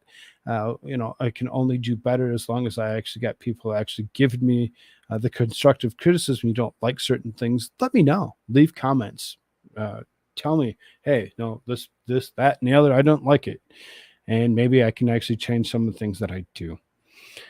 Biden to ask for another Ukraine aid package north of $10 billion. Yep, just more money into Zelensky's back pocket. Let's go ahead and do such a thing because it totally makes sense to continuously dump more and more money into this country of Ukraine that we don't necessarily need to actually care about. I really don't understand how this got out of whack. This was not supposed to be after that. This was supposed to be before all that. So horrible. President Joe Biden will soon ask Congress for Ukraine aid package that could exceed $10 billion. Punchbowl News reported that Ukraine aid battle resumed from Congress returns from recess. The incoming request, which could be north of $10 billion, follows Ukraine's continued to slow-moving counteroffensive against Russia, and America and other NATO countries have pledged support for Ukraine, which I find ridiculous. We need to actually stop actually funding Ukraine. It needs to stop. It's not going to anybody good other than it going into Zelensky's back pocket, and he needs to go away. Zelensky, he is like, sign the damn check. I'm about to piss myself too. Zelensky has a Bezos-style yacht in his Amazon wish list for Christmas. I bet he does. I bet he's got an awful lot in his wish list for Christmas. How many more billions of dollars can you actually feed us so that we can actually continue to maybe potentially lose this war that we just so happen to be in? Fucking PM. I'm going to actually stop using PM for what it is because they don't know how to stop throwing ads up on their screens. Biden's new $39 billion student loan forgiveness plan faces lawsuit. And that's why I said that one should have been before the last, and then it should have, whatever. It would have flowed a little bit better. Biden's new $39 billion student loan forgiveness plan faces lawsuit from conservative think tanks. Two think tanks have come together to file a lawsuit against Biden administration plan for cancel $39 billion worth of student loans. The legal action comes from Biden's larger plan, has stopped by the Supreme Court in June. The Michigan lawsuit, it was filed the New Civil Liberties Alliance in behalf of Cato Institute and the Mackinac Center for Public Policy. The suit comes against the redesigned student loan cancellation plan of $39 billion versus the plan canceling $430 billion struck down by the Supreme Court. The groups are alleging that Biden administration is overstepping its executive power in canceling the student loans of 800,000 people. The NCAL released a statement about the suit saying its purpose is to stop President Biden's utter disregard for federal law and the Constitution. The administration moved on an accelerated schedule to deter court review of the new, smaller proposal to cancel loans, according to the NCLA. I want student loan reparations. Well, somebody that like myself that still pays my student loans wouldn't have a problem with them going ahead and actually going ahead paying it off, though I don't believe that it's actually something that should actually be necessary when it comes down to it. I don't want your assistance. Let me pay off my own shit, as it should actually help my credit, as opposed to you actually doing what you want to do to actually go ahead and make everybody else pay for it for me. But if you're going to do it, I mean, go ahead, have fun. Litigation counsel Shen Li of the NCLA said that in the case of the $430 billion, the Department of Education had a brazen attempt to pull $1 billion elephant out of the statutory mouse hole. However, this time around, the department loan cancellation scheme does not even pretend to have a statutory mouse hole. The suit claims that under the new scheme, it will outright cancel a massive amount of debt owed to the Treasury and will do so under capricious and illegal means. So that way he can go ahead and he can actually continue to spread his lies that, that he's doing so good for this country and he's actually crushed more debt than any other. When all he's doing is just adding to it. I don't think he understands the difference between a positive and a negative. I think he really kind of just dumbed to that point. Despite its massive expense and impact on the legal rights and obligations to millions of borrowers, the department did not promulgate this policy through mandatory noticing competent negotiated rulemaking procedures. The suit continues. Instead, it used a press release that neither identified the policy's legal authority nor considered an exorbitant price tag. After Supreme Court struck down the $430 billion plan, Biden said in response to the decision that he would pursue a new path consistent with the ruling to provide student debt relief to as many borrowers as possible, as quickly as possible, and said the court misinterpreted the Constitution. The suit alleges that the Biden administration, with the new plan, is in violation of the Constitution's appropriations clause in Article 1, Section 9. So Biden's trying to call the Supreme Court, saying that they don't have that they've misinterpreted the Constitution. But who gets to actually interpret the Constitution when it comes down to it is not Joe Biden. That's not Joe Biden's place to actually say that was read wrong or not, or misinterpreted. It's up to the Supreme Court to actually go ahead and interpret it and actually spread the laws that are necessary to actually be understood. Kind of dumb to the point, I guess. He dresses like a damn poser. Which one? Zelensky? I got unlucky. I had 6 months left of my degree and got disabled to the point where I couldn't finish. Got mine discharged, but also have useless associates and shit I can't do. That sucks. That sucks. Go ahead, I'll wait. Put up or shut up. What? Huh?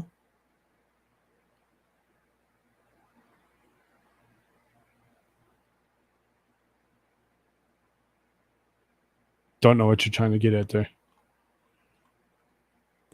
I still don't agree with the $39 billion student loan forgiveness plan. Nothing should actually be given to somebody for nothing. It is something that that people have earned, and I find it very ignorant to the point that Joe Biden still feels the need to actually do this.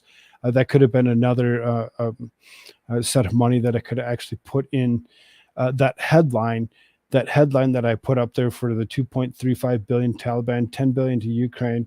DHS spends 374.9. Joe Biden's trying to actually push 39 billion. How many billions and billions of dollars do we think we can actually just go ahead and send out to almost anywhere without any thought or opinion? When I speak of lies, and you look at something like this, and this is from the White House. It's called Bidenomics. 13.4 million jobs created under the Biden-Harris administration.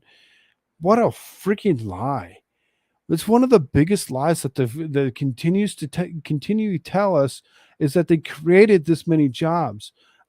This Whiskey Musings broadcast actually went ahead and actually broke it down a little bit different for us.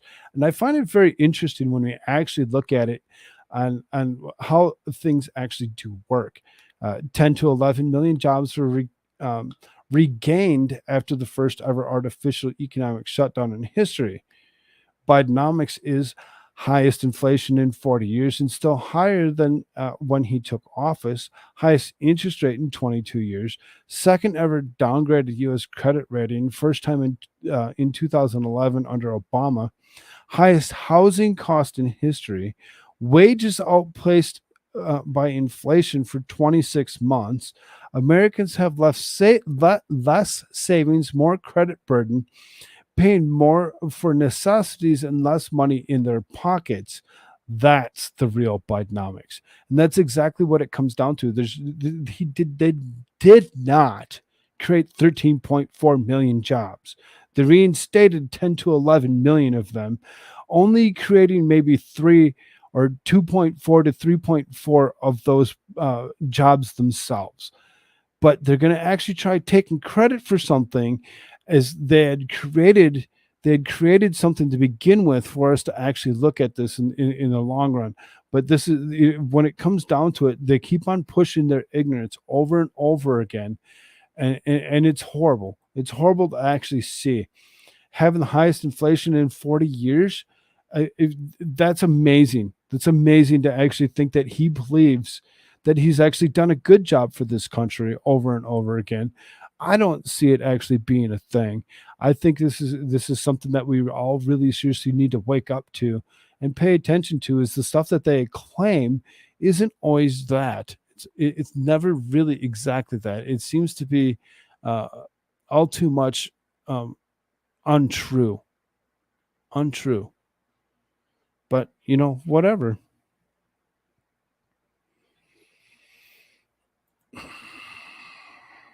Biden pushes to end remote work for more federal workers after Dems oppose similar GOP effort. So we've actually seen this actually be called, something that was, we shouldn't actually push for this to actually be a thing. Remote work should just stay the way it is forever. Now, all of a sudden, they want to actually end remote work for federal workers. They want everybody to actually go back to work. Because under Dem's plan to actually put everybody back to work like this would actually do what? Oh, in their opinion, would bolster those numbers yet just a little bit more, so that they could actually conflate that something more actually happened that didn't happen. The U.S. is fighting 2 wars simultaneously, not to mention dozens of peacekeeping missions around the world, while China is fighting no one and ripping off the U.S. intellectually properties and FA. Okay. Let you finish your thought, and maybe I'll read that again.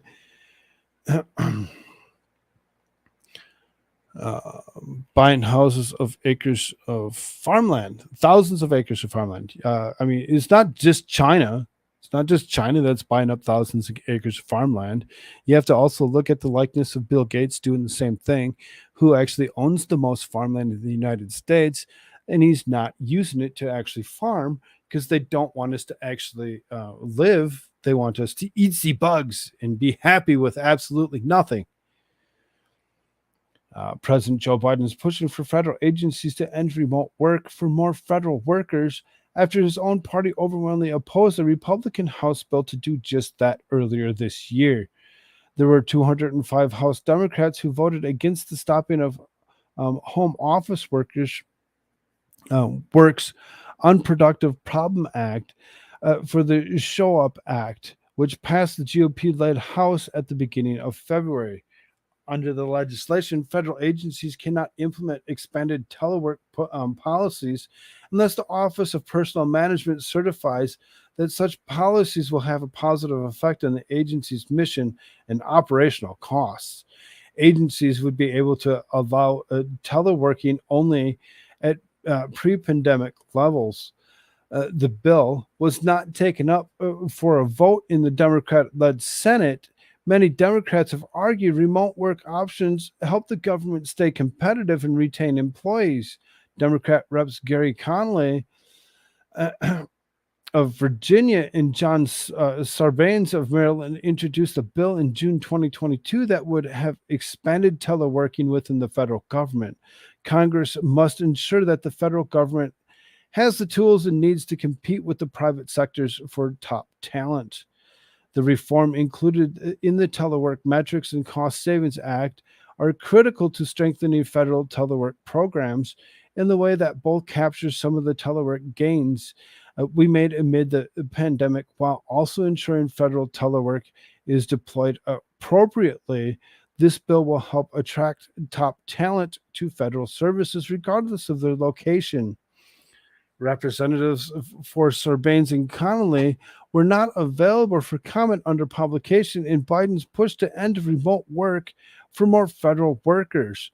Fast forward to the president, Biden is now asking cabinet officials to bring more federal employees to the office for in-person work this fall.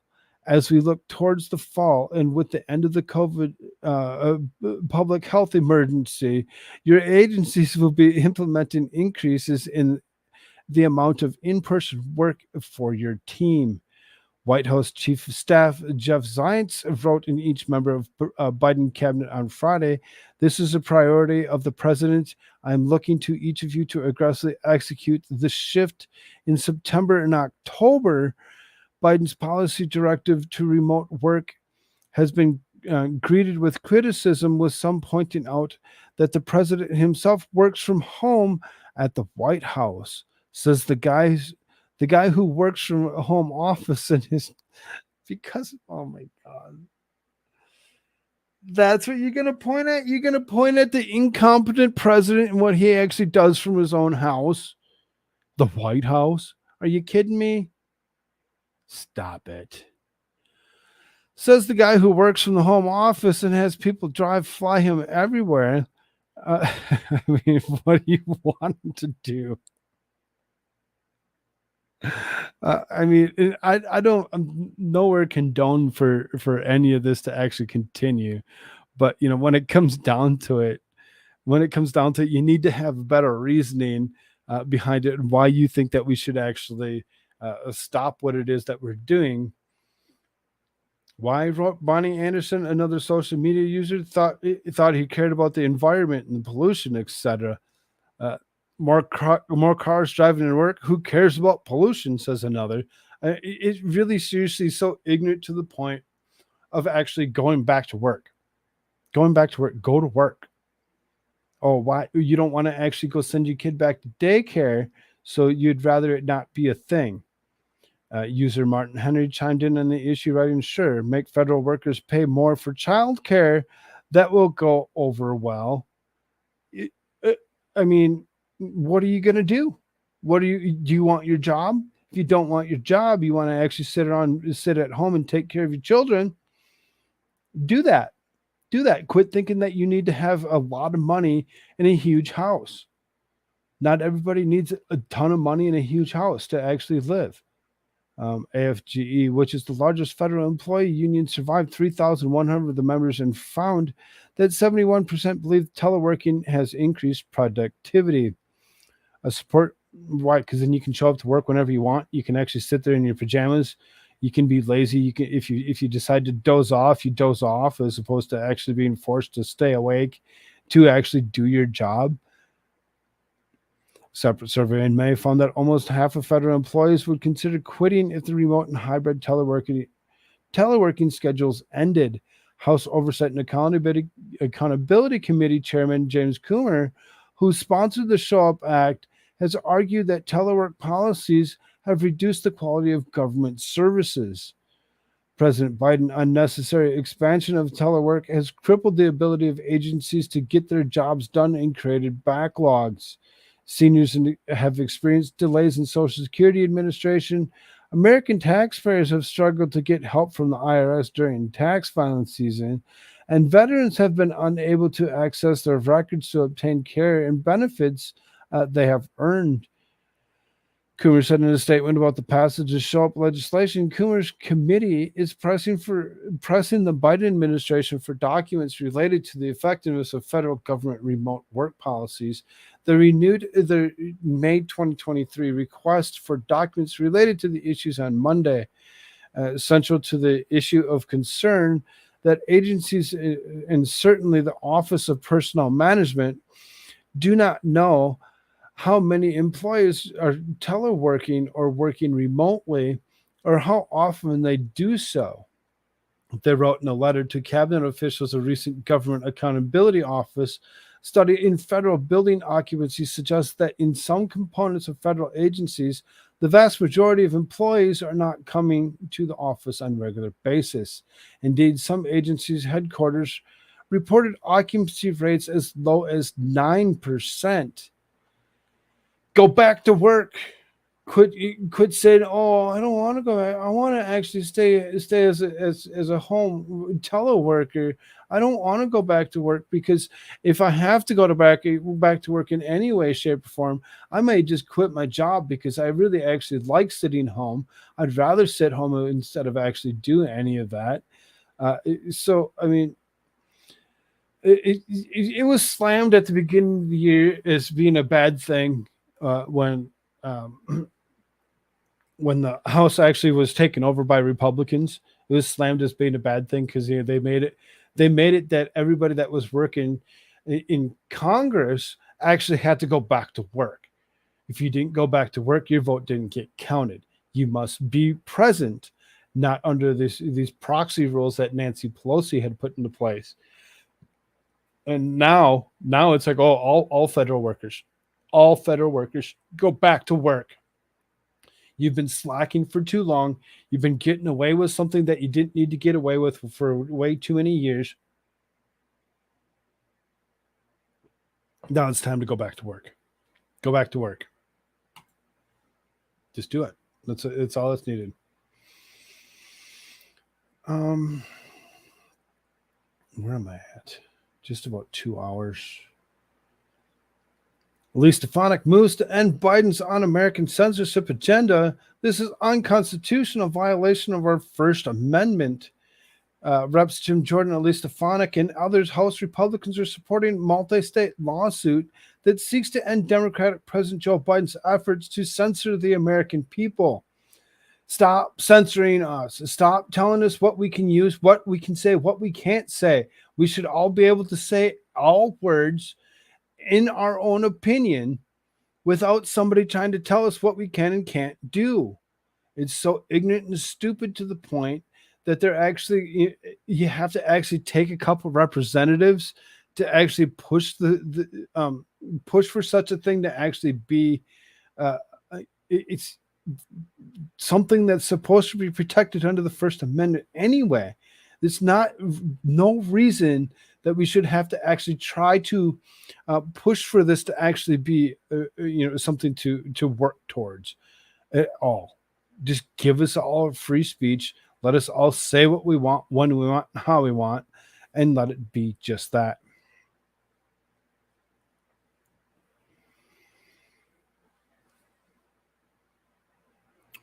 Those federal workers are lazy as all get out. Of course they are. Elites versus us peasants. I refuse to eat bugs. It's not kosher. Yeah, well, you'll be happy and have nothing, and you will eat the bugs because they'll force it on you to actually be the only food that's available. And when you're actually to the point of being hungry, and that's the only thing that's in front of you, you may just find yourself actually consuming such a thing as you don't want to actually consume your neighbor, as that would actually also potentially be a thing of upcycling human beings, very disgusting and disturbing in itself. So then Joe Biden's God's Cathedral, Biden designates national monument near Grand Canyon. Joe Biden signed a proclamation establishing a national monument in Arizona on Tuesday, surrounded by a small crowd of indigenous leaders and lawmakers who have championed permanently protecting the land. It's not hyperbole to suggest that there's no national treasure, no grander than the Grand Canyon, the president said on Tuesday, describing the valley as God's Cathedral. Arizona Governor Katie Hobbs and Congressman Raul Grijalva, both Democrats, as well as U.S. Senator Kristen Sinema, an independent, who have lobbied for environmental protections surrounding the area, were also in attendance. The designation, nearly 1 million acres, comes after years-long lobbying of tribal leaders to local environmentalists to block mining projects that they say would damage the Colorado River watershed in important cultural sites. I guess I kind of agree with them to a point that they should actually, try preserving certain areas and protecting, lands in or around Colorado River and the Grand Canyon in itself, when it comes down to it, I think this is just a ploy by Joe Biden to actually prevent natural resource mines actually being used in the United States, as they want to actually prevent that as much as they possibly can. I would almost believe that's how far they've actually gone. Okay, let's go make it a cultural site. Let's go designate it as a national park, and make it be that nobody ever gets the chance to actually mine in or around the area, to get at those natural resources that are of abundance in those particular areas. That would be my opinion. Perhaps a chocolate covered cricket would be satisfying. I don't think there's going to be any chocolate either. I really don't. I hope so, but at the same time, I really don't see it being a thing. When has the government ever cared about productivity when they just pay as much as they want to take from us? That's how the government steals land. Watch them put up Chinese wind farms and solar panels all over that bitch.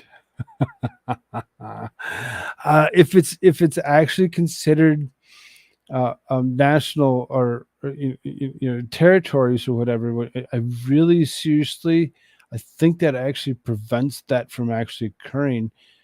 Even if it is a natural resource of the wind or the sun, I really see that. I don't see it as being a positive for them to actually be able to get such a thing. I could be wrong, but I doubt it.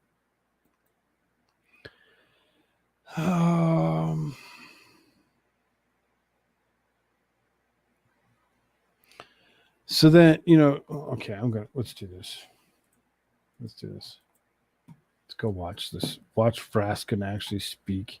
So Raskin's the guy that actually had cancer at one point in time. Wears a rag on his head because he believes his virtual signaling works.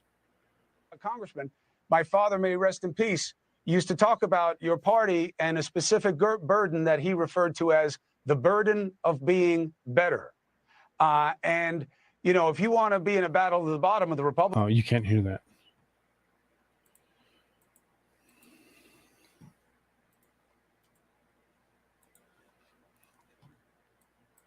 Congressman, my father, may rest in peace, used to talk about your party and a specific burden that he referred to as the burden of being better. And, if you want to be in a battle to the bottom of the Republicans about what they're willing to swallow with Donald Trump to keep power, okay, but it's not going to prove that you're any better. What I'm saying is what proves to the American people, and that you got a growing number of voters are independent because they are turned off by the parties. And you show that you're asking the same questions of Biden that you are of Trump, and you win credibility. And I'm just saying that right now, your party doesn't seem to be pushing the president to me to answer these questions. Why do they have to be a matter of criminal investigation? Why can't he just be candid about what's true and what's not true, especially if he's got nothing to hide? But I feel like President Biden has been very open and candid and honest about Hunter Biden's drug addiction and a lot of the terrible things that he did on laboring under the drug addiction. I mean, what family in America has not been touched by alcohol or drug abuse? And we know that people do really deranged things in that situation. I think they've been very honest and open about it, but there's nothing else there. I mean, the Republicans haven't found anything else there. If there were, I'd be very happy to ask questions about it. But well, look, the payments to the family members. Well, what does that mean? The payments to the family members?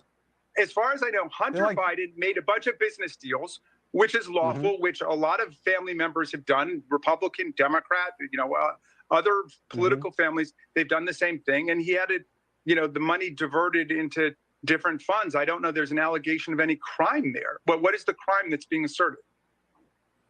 Well, you don't find it curious that multiple members of the Biden family, allegedly, again, because I haven't been able to get, to the bottom of any of it, received payments from corporations, foreign corporations, when we don't know whether or not they're in any kind of consulting business. Well, isn't the that of only ones concern? I'm aware of, maybe you're aware of ones. The only ones I'm aware of being alleged are ones where Hunter Biden got payments. He was able to insinuate himself into a situation where he was getting paid, and then he had the payments directed to different accounts in the names of different people, including children. Including who? Including who? You're going to actually say that none of it went to the big guy? Are you seriously going to say none of it went to the big guy whatsoever? Are you sure about that? Are you sure about that? Because when you actually speak like this, Mr. Raskin, and you actually allege that it didn't happen, and it actually comes up that it did, do you your own self get in trouble for actually spreading your lies and your bullshit rhetoric when it comes down to it? Babies. Right. I mean, look, you know the test. Babies were involved in political corruption. I understand that. I'm not talking about babies either. But look, you've made your name on this, okay? You pass the smell test on a regular basis. That's why you have so much credibility within your party and, frankly, in the House.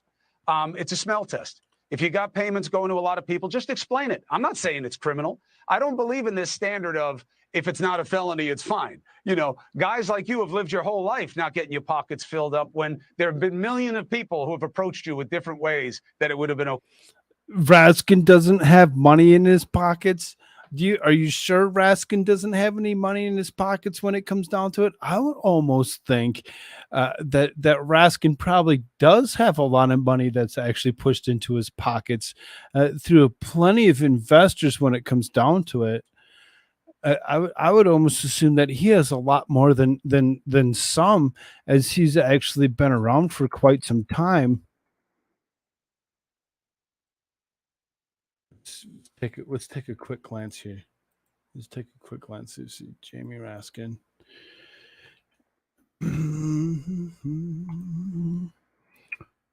Net worth.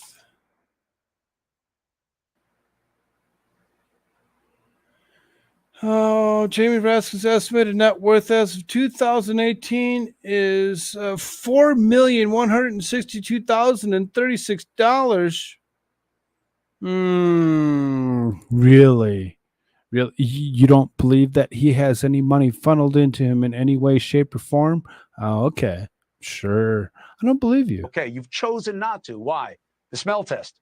I'm just saying, if the Democrats want to be better. That's a fair point. Look, any questions that they've raised, no matter how outlandish or ridiculous, we have tried to answer. And I've just tried to answer that about why little kids or babies were receiving money. I think Hunter Biden was obviously trying to divert the different kinds of money that he had coming in. That's my best understanding of that situation. Again, none of it touches President Biden. But look, I'm trying to keep None of it touches President Biden. None of that touches President Biden whatsoever. We just looked this one up. Just looked this one up within the day. Joe Biden earned $17.3 million over the 4 years he is out of office, but his net worth is only estimated at $8 million. Seems a little off, doesn't it? His net worth is $2.5 million, but the years between office is $8 million. Biden's estimated net worth is at $9 million, however, according to Celebrity Net Worth. According to Celebrity Net Worth, they're actually trying to say he's worth $9 million, though he's trying to actually push it that he's only worth 2.5. That's kind of fun. Those are kind of some different style of numbers that are kind of not close to each other. Focus on the big picture, Chris, that there's two basic philosophies of government on earth today. One is that the government essentially must be an instrument of the common good, the public interest of everyone. I identify that principally with Mario Cuomo, that the government has got to be advancing everybody's well-being, versus the idea that the government is an instrument for private self-enrichment for the guy who gets in and for his family and his son-in-law and his daughters and his private corporations. Those are two radically opposed concepts of what government is for. You thinking about that, Mr. Cuomo? You sure? So obviously we want to defend Joe Biden. If they come up with any evidence he did anything wrong, he's in his late 70s or early 80s now, as they never stop reminding us. He's never been accused meaningfully of any corruption in his life. I don't think it has started now. He's devoted his life to public service. The reason they're going after him like this is because they've got to create some kind of believing false that, Mr. Raskin. You keep believing between that Trump that's and the way it him. is. And And let's you see can't what the equate actual them. truth I mean, is when he I was actually in does for come up 4 with years some under kind Donald of a Trump. charge They had of an some infrastructure sort. week. They had an infrastructure day. Let's They had go. Let's keep on infrastructure investigating press this. conference. They just didn't have an infrastructure bill. That was the first thing that Joe Biden did. We invested $1.2 trillion in our common wealth, in the ports and the airports and the highways and the roads, and expanding high-speed internet, broadband access. The Democrats did that. So as flawed as we are, as imperfect as we are, and I know they want to throw bricks at us and everything, we are the party that's trying to get stuff done for the American people. And that's who we are, as opposed to the idea that government, it's just a con game, and you get in and you rip off the government as much as you can. You enrich your family. You have foreign governments. You have American government officials staying at your hotels, playing golf at your golf courses, and lining your pockets. I mean, those are just radically opposed conceptions of what should happen in a democracy. Okay. You say so. You say so. You say, because, we're going to believe anything that comes out of Jamie Raskin's mouth. Yeah. Sure. I don't believe it. I don't believe a word of it. I don't think that anything that came out of his mouth there was actually the truth. For him to actually go ahead and continuously spread lies that the corruption, it wasn't there, that all the monies that were diverted in and around to any other bank account had nothing to do with Joe Biden. Joe Biden has none of that money. He didn't receive 10% to the big guy. None of that was a thing. And it's going to continue to not be a thing, because we should believe Jamie Raskin and all these Democrats when it comes down to it, right? I don't believe it. I'm going to actually yeet some of these because I'm getting to the point of just the nights actually. We'll stick around for maybe another hour and a half. We'll see. But I know that I got way too much here for what that is. So I'm going to start skipping through some of this real quick. Let's close that. Don't care. Some of it's good. I had a lot. I really did. I had way too much, and I knew that I did. Here you go. We'll actually see indictment number 4 come through real quick here. There you go. There's Trump attorney Haba says she expects Georgia indictment within weeks. An attorney from spokeswoman for Donald Trump said that on Sunday, that she and former president's legal team expect another indictment, this one from Georgia District Attorney. Lena Haba said told Fox News that she expects the indictment by Fulton County District Attorney Fani Willis within 2 or 3 weeks, though reports on Monday suggested that it could come much sooner. The ongoing inquiry leading to potential 4th indictment against the former president stems from a phone conversation Trump had with Georgia Secretary of State Brad Raffensperger. In January, the call revolved around a dispute concerning tabulation. Are you expecting an indictment in the coming 2 or 3 weeks from Georgia? Maria Bartiromo asked Haba on Sunday Morning Futures. Yes, I think that is going to be highly spoken about. I think it will look like barricades. The fact that Fulton County Democrat District Attorney Fani Willis got her PR team doing fresh pictures for her, it's a good indicator that Fani wants her moment, and she will get on the bandwagon with the rest of the corrupt DAs and AGs that we have seen out of this country. So as far as that goes, we can actually expect that to probably happen sooner than later. I would almost, like she said, within the next week, we'll see another indictment. I don't see it as actually being a bad thing when it comes down to it. Go ahead and continue to indict them, bring them up with one more charges, try to actually make something actually stick, because when nothing sticks and they actually continuously do this over and over again, it's just going to thrust them to that forefront where people are not going to actually shy away from it. And you're going to get more and more people that are actually going to stand up to the corruption and continue to vote for him when it comes down to it. People don't care. They see through your bullshit lies. They're all bullshit indictments. They sure are. They sure are, aren't they? DHS announces $374.9 million in grant funding for state, local, and cybersecurity. The Department of Homeland Security announced the availability of $374.9 million in grant funding to boost state and local cybersecurity, according to an August 7th press release. The funding of the fiscal year 2023 is earmarked as part of the state and local cybersecurity grant program.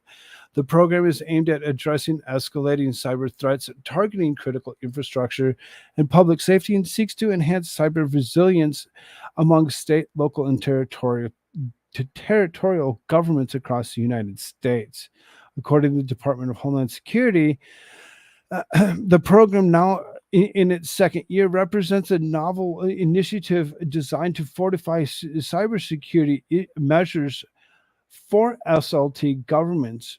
In today's threat environment, any locality is vulnerable to devastating cyber attack targeted at hospital, school, water, and other systems. The Department of Homeland Security is helping to ensure that every community, regardless of size, funding, or resource, can meet these threats and keep the residents and their critical infrastructure safe and secure. These cybersecurity grants will help state, local, and territorial governments do just that. I strongly urge communities across the country to submit an application. So you submit an application, you can actually pick up some funding for them to actually throw some cybersecurity,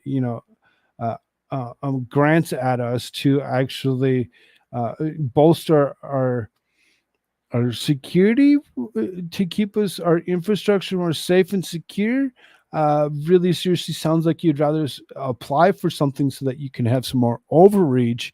It doesn't sound very interesting to me when it comes down to it to actually have you do such a thing. There you are. What's up, Tweety? Good to see you. Nothing will stick because it's unethical and fraudulent charges. Yes, I'm with you on that one, Catherine. I totally am. Established by the State and Local Cybersecurity Improvement Act, integral in the bipartisan infrastructure law, the program commits $1 billion over 4 years to help SLT entities bolster their capabilities in detecting, protecting against, and responding to cyber threats. Noteworthy is the marked increase in the year's funding allocation compared to the previous fiscal year, which amounted to $185 million.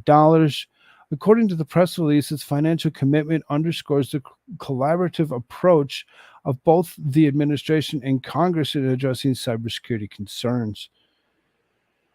State and local governments are facing increasingly sophisticated cyber threats to their critical infrastructure and public safety.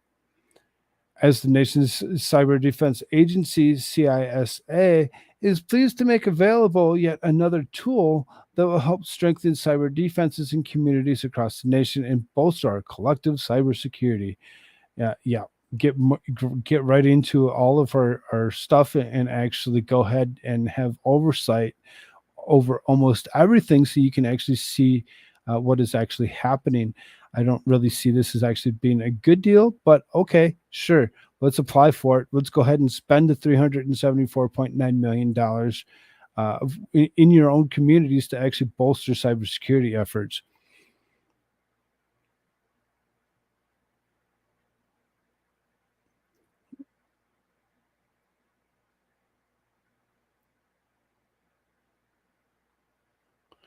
Yep, we'll see, Pete Beaver. We'll all see.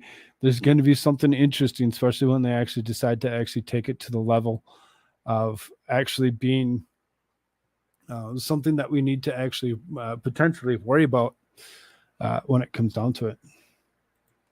Because all of a sudden, when they decide to actually do what's best and actually air it live on TVs for everybody to actually see, you're going to see a lot of people actually gathering around to actually listen to and see what actually comes out of this. And when we actually see what actually does come out of it in the long run, you can, I think everybody's going to be very, very eager to understand how many lies Joe Biden actually spread to actually get uh, these particular issues to actually be risen. I really think that there's a lot more to it. I really do. Electric bus company Biden energy secretary once had stake in goes belly up. Oh, Proterra Electric Bus Company in the center of the apparent conflict of interest involving Energy Secretary Jennifer Granholm has filed for bankruptcy. Oh no, you don't say. You don't say that some illegitimate company that's been out there for a while actually producing electric buses has actually gone to the point of not being able to continue to actually go ahead and draw bankruptcy. That's kind of fun to actually see. Wonder if Jennifer Granholm had anything to do with that. Granholm drew immense scrutiny when it was revealed that she maintained her financial position in the firm for what she used to sit on the board of directors after she assumed her post as the leader of the Department of Energy and began to direct policies which could have favored her own financial interests. Granholm eventually closed her position in the firm late in May 2021 and netted a capital gains amount to about $1.6 million.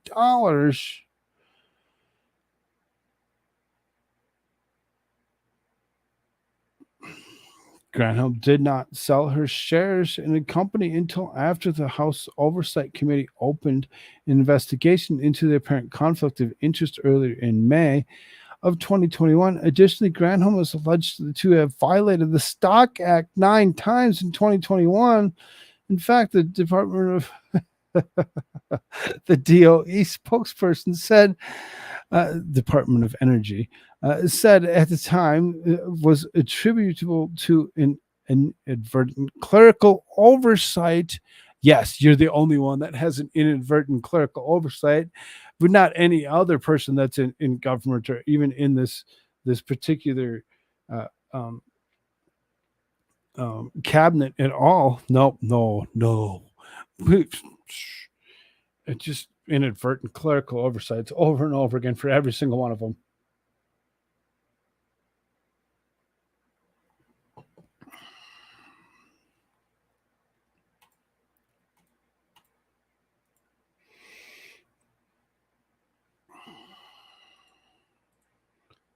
So then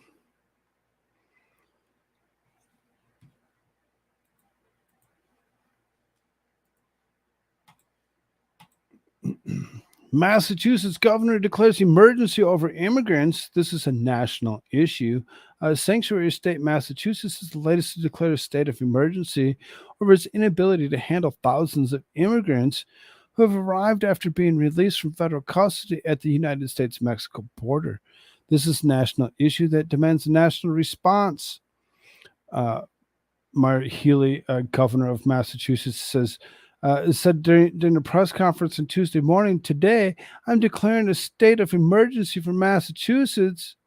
Healy called on Washington to help Massachusetts because the state could not financially or logistically respond to 20,000 people living in the state-funded shelters, hotels, dormitories, or other emergency facilities statewide, an 80% increase from the year ago.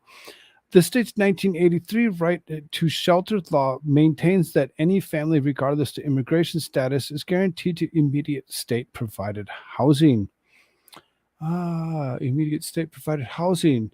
What happens when you no longer have state-provided housing left and there's no room? Oh, you run into a catastrophe of having camps set up almost anywhere and everywhere that could possibly hold homeless people, and you're going to actually have several tented communities almost everywhere. They're not going to actually just be like, oh, well, we won't camp in your city. Yeah, they sure as hell will. They'll camp wherever they actually feel it necessary. I hope a lot of people are actually understanding when they actually make it up here that the snowfalls that actually happen in the northern states and the cold temperatures that occur really seriously are not safe to actually live outside on. And will they actually house all of them? Will they create more housing to house all of them?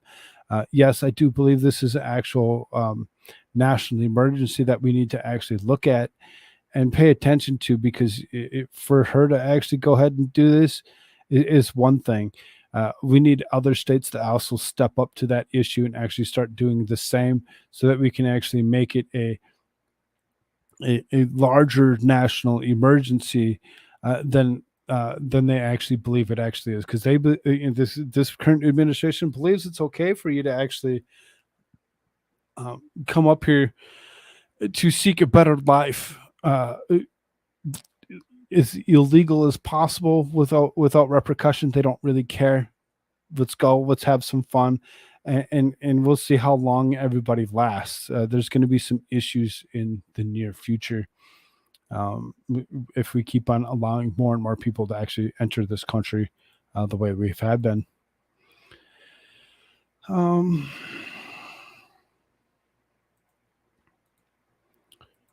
don't. Let's go after this guy.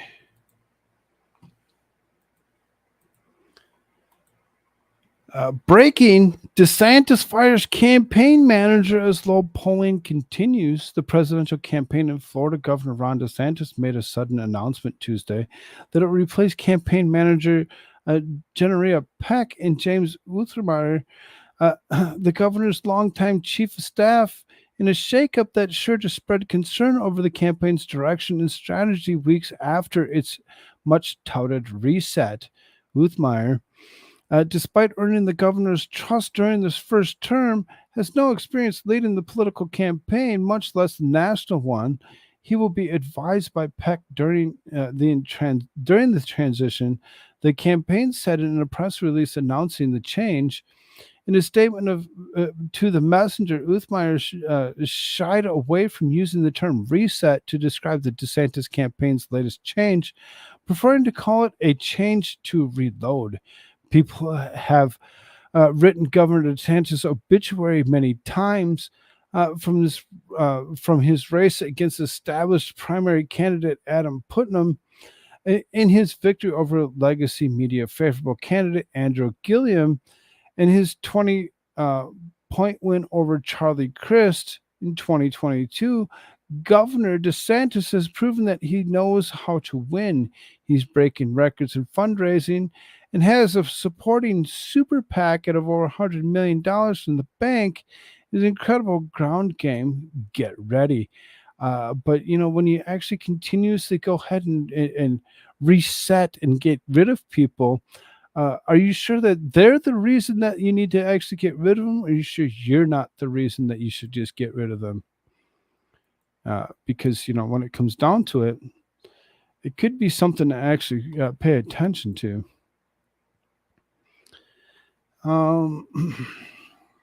Again, we're kind of skimming through this. Really kind of disturbed at this moment. So, Ninth Circuit panel: knives or arms protected by Second Amendment. The third judge panel from the United States Court of Appeals in the Ninth Circuit reversed the district court's decision upholding Hawaii's ban on butterfly knives on Monday, noting that bladed weapons facially constitute arms within the meaning of the Second Amendment. You should not go after our Second Amendment rights. We should be able to actually protect ourselves in any way, means, or form.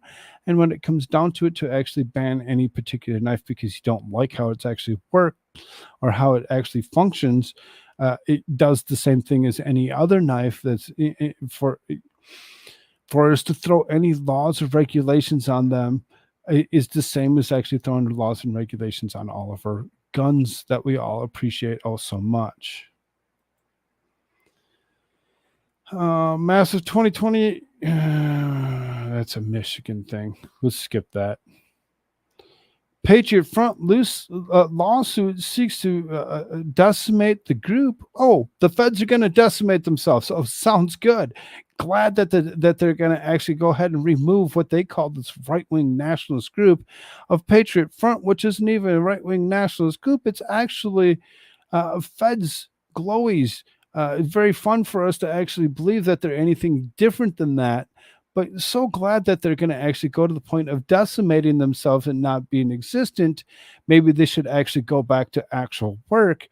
Oh, wait, that's right. They just told all the federal people that they needed to actually go back to work as is.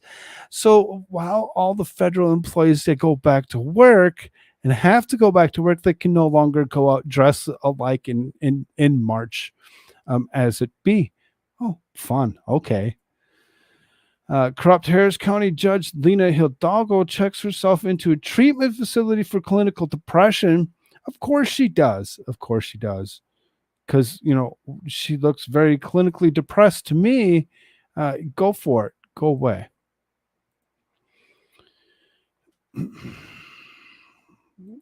I'm really seriously going to stop with these PM articles. They really piss me off every single time. I opened every single one of them up earlier to be sure that would actually finish playing and close it, and they just keep on bringing it back. There's a camp in Sioux Falls by a good Mexican restaurant. Can't go there anymore. Hope winter does some damage to the numbers. I'm not sorry. It's us or them. I need my tacos. I'm with you, Jerry. I'm with you, Jerry. Riley Gaines and women's rights activists assaulted, spat on by rabid leftist protesters. Men should not be able to actually go ahead and say that they want to be women and actually join women's sports. Again, if that's the thing that we're going to actually go after, let's just go ahead and make it be that's just sports and make all people go and join sports with all other people, and we'll see how far we actually get. Let's see how far we get with that. Quit trying to actually put something on it. Put it, and for them to actually do what they've been doing and yell and scream at these athletes, these women athletes, because they don't believe that they should have the right to actually believe that their own sport should be their own, and to spit on them is gross and disgusting. And when it comes down to it,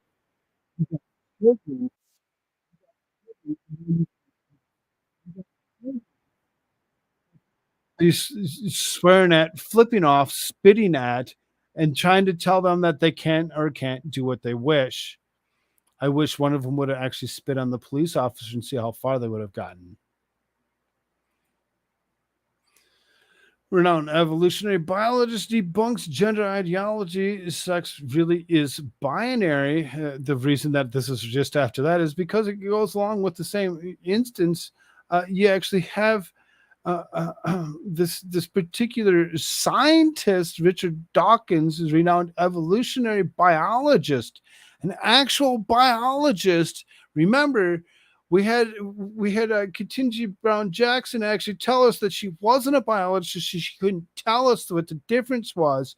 Now that we actually have a legitimate biologist standing in front of us, they're actually going to go ahead and they're actually going to speak up to the point and say, you're either male or female.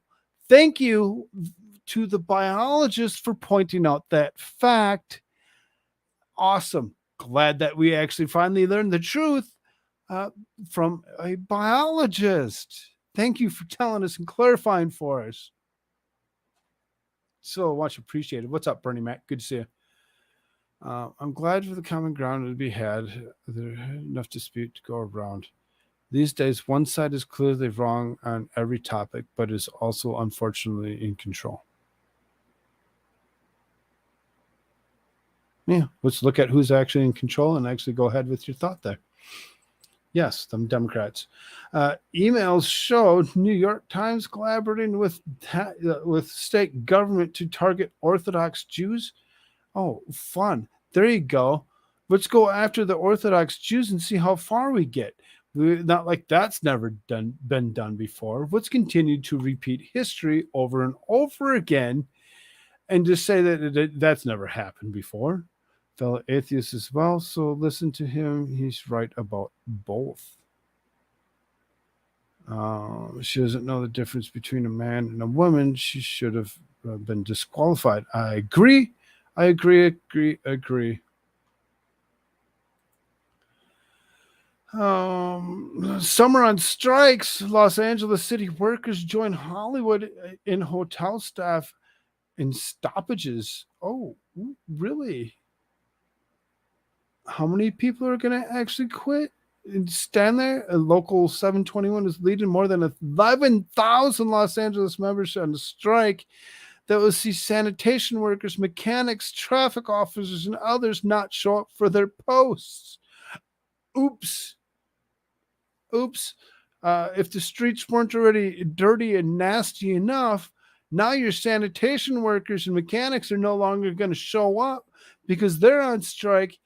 Ew, it's going to get disgusting. School district puts misbehaving kids through diversity training instead of suspending them. Oh, yeah, there you go. You're being a little dick. I'm not going to suspend you today. Go over here and take a class in diversity, equity, and inclusion so that way you can learn to be a dick in a different way. California School District encourages staff during the September 2022 workshop to send misbehaving students to diversity, empathy, and implicit bias. Trainings instead of suspended and expelling them, according to the documents obtained through the public records, request the parents defending education and provided the Daily Caller News Foundation. Okay. 75 more Catholic schools nationwide say they're shutting down. Gee, I wonder why. People can't afford to actually send their children to these particular schools. These 75 more Catholic schools across the nation have announced that they're closing their doors for good, with many breaking the news to families in the past few weeks.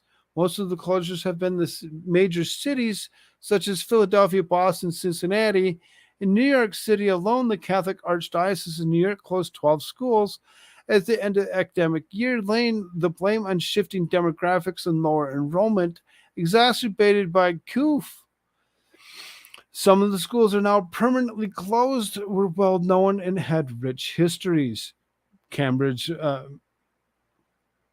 Madanon School in Cambridge, Massachusetts, a private co-ed Roman Catholic college prep school, opened in 1945. It won 10 ice hockey state championships and was the alma mater for 19 NHL draft picks and 3 NFL players. Last week, Immaculate Conception High School, an all-girls private school in Lodi, New Jersey, closed after 108 years, citing the enrollment and financial challenges. Oops. Just a bunch of Catholic schools nationwide are shuttering because it's just the lack of actually wanting to actually join such a thing. I think that there's a lot more to it. Like we can actually see inflation actually go up as much as it has, is probably destroying such a thing for what it is. Air quality test investigation underway after explosion at a Sherwin-Williams plant. We're going to actually get into some actual news here. Kind of an interesting ordeal at the Sherwin-Williams plant. Oh, we don't want her news. Explosion. Quite a massive explosion when it comes down to it. At a Sherwin-Williams, Texas, and it's very scary to actually believe that this just randomly happened. I would almost assume that something massive happened, some kind of accident that caused this to actually occur. Kind of scary in itself. The spokeswoman for Sherwin-Williams said production site was suspended. Once cleared by the fire department, they will assess the impact of the explosion and fire before resuming production. One worker in the plant was injured and taken to a local hospital as a precaution. They have since been released. Garland Fire asked the public to stay clear of the plant, and investigation continues, and said it was aware of people in the area noticed a strong chemical smell in the air during and after the fire. It was quite an explosion. and brought a lot of attention to it for what it was. Yes, EPA is actually being involved to see what actually comes out of this particular explosion at a Sherwin-Williams plant.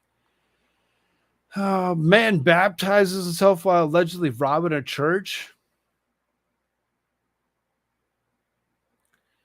You can dunk your head in as much baptismal water as you want. Doesn't mean that you've actually been baptized. There's some things that actually go along with that, and I doubt that there was a priest standing by actually helping him baptize himself. Police arrested a Georgia man on August 4th, allegedly baptized himself while robbing a Florida church. Officer took Derek Porter following his alleged break-in of the Emerald Beach Church of Christ in Panama City Beach. According to the statement of the sheriff's office on Facebook, a female employee of the church called law enforcement officials during the alleged break-in after allegedly using the cinder block to gain entry to the building through a window. Porter inflicted $8,000 worth of damage to the church interior. In addition, Porter allegedly helped himself to several electronics within the building, including a television and a computer. Porter also attempted to abscond with the church's money bag, according to the release. Responding officers who arrested Porter also allegedly found methamphetamine and drug paraphernalia in his possession. Oh, okay. No wonder he thought that he could actually go to the point of actually baptizing himself. He was all fucked up on meth. That'll do it to you. 7 kids aged 9 to 14 arrested for stealing a car in Florida. There's an awful lot of people that have actually thinking the Grand Theft Auto should be a real life instance, and people should actually be able to steal cars. Police arrested 7 kids following a car chase involving allegedly stolen Kia in Jacksonville, Florida. Red 2019 Kia was stolen from Westside home August 2nd, later abandoned near Newtown gas station after catching fire. The 14-year-old driver was arrested and faces multiple charges, including carrying a concealed firearm and aggravated fleeing, an outlet reported. Officers charged other minors with trespassing and resisting without violence. Road rage driver shot and killed after attacking lone but armed woman in parking lot. If you're going to actually go after people and actually go ahead and do such a thing, I think you really seriously need to pay attention. Pay attention to everything that's actually going on, because you just never know who's going to have what. An exclusive school to me and my kids would have never had a shot. Isn't around anymore. Yep. The driver made a fatal mistake when he tried to unload his road rage on a lone woman in North Carolina. Fortunately for the female driver, she knew her Second Amendment rights. Unfortunately for the road rage driver, she was ready and willing to exercise those God-given rights to defend herself. Wake County District Attorney Lauren Freeman told that no charges were being filed in the case because the woman didn't commit a crime and she legally defended herself with her firearm. The incident occurred late Tuesday outside a Food Lion in Raleigh. Apparently fueled by road rage, 49-year-old Stephen McLam followed a woman into the Food Lion parking lot in the Greystone Village Shopping Center. Freeman told WTVD that witnesses' statements are supported by the video of the incident and helped to clarify what led up to the shooting. We were fortunate to have access to various videos. Also, there were witnesses in the area that were interviewed and were able to give a pretty clear picture of what happened. Fun. Exercise your Second Amendment rights properly, and you may actually find yourself in good standings, and I can actually go ahead and use your firearm where necessary. This young lady that actually went ahead and actually disposed of her baby improperly in a garbage can in a hospital is trying to blame the hospital for giving her morphine while she was unknowingly in labor. Excuse me? Gonna blame the morphine? I don't think it's the morphine or the people at the hospital that you should actually be worried about. I think you understood that what you were doing when you went to the bathroom. You disposed of it underneath a garbage bag and waiting for somebody else to actually catch such a thing or see such a thing, and then trying to claim that it was a stillborn is ignorant in itself. Go away for life. Blame the morphine. TikTok star found guilty of murdering married mom's toy boy lover. I'll get him jumped. TikTok influencer star has been found guilty of murdering her married mother's secret younger boyfriend. Mahik Bakhari, a 24-year-old internet sensation who boasts about 130,000 followers as a beauty and lifestyle creator, allegedly ran her mom's toy boy, Saqib Hussain, and his pal Hashim, both 21, off the road in February of 2022. Hussain had allegedly attempted to oust his illicit affair with Mahik's mother, 46-year-old Ansran Bukhar, who was also convicted by a jury in Lancaster County Court in England this week. It's kind of an interesting ordeal to actually believe that this young lady went ahead and did what she had done to run them off the road in an attempt to actually stop something from actually happening that she just didn't like. Cute or not, you don't get to break the law.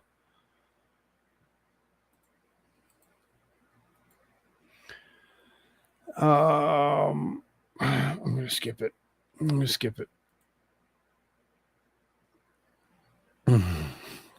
just so much weird shit.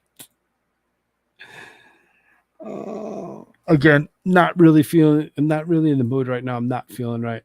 Today was just an odd day. Women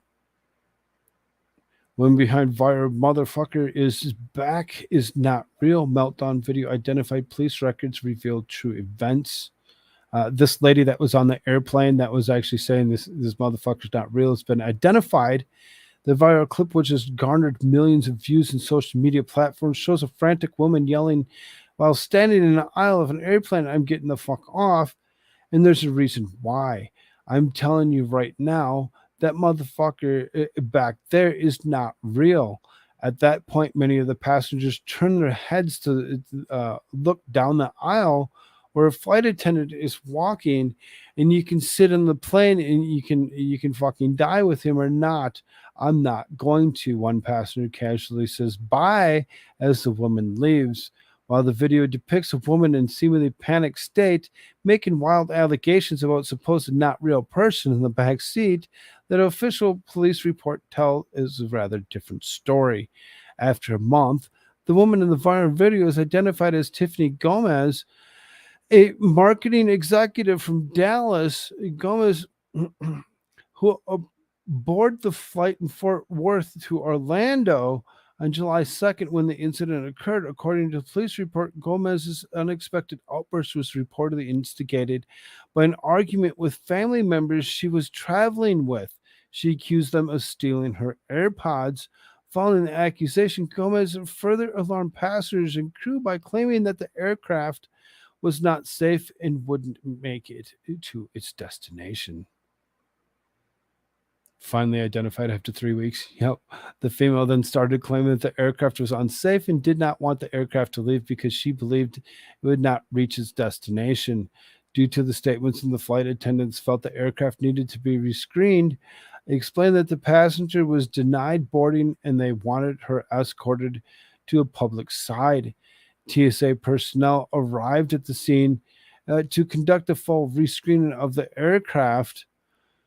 Gomez was eventually escorted from non-secure area of the airport. Okay, great. So because a family member stole your earbuds, you're actually going to go ahead and actually claim all these things which just seems to be very, strange in itself. Glad that she was removed, and hopefully she never gets to actually fly ever again for what it is. I don't care how viral it went. She doesn't deserve.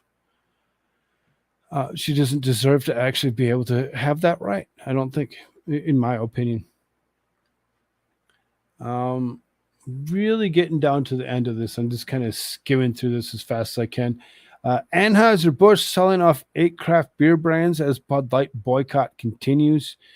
So those of you that actually love these other brands like Shock Top, 10 Barrel, Red Hook, Breckenridge, Square Mile, Highball, Blue Point, and Widmer Brothers, as well as Tilray brands, all of these brands are actually going to be they're going to discontinue it. They're going to discontinue it, and they're going to sell it off from Anheuser-Busch because they need the money. They need the money so for them to actually continue to grow. I find it kind of interesting that, if a lot of people hadn't actually realized the brands that were actually under Anheuser-Busch's tutelage in the first place, may have actually thought about it and wouldn't have actually stopped using those brands anyway. They may have actually seen the same downfall as what Bud Light was actually seeing in the long run. Again, I'm going to stop using PM. They really piss me off with their stupid ass ads. Porsche edits giant Jesus statue out of an ad, apologized for offending Christians. So that Cristo Redentor doesn't actually stand upon that podium that's behind this bridge here. It's been gone because Porsche went ahead and decided to actually remove it.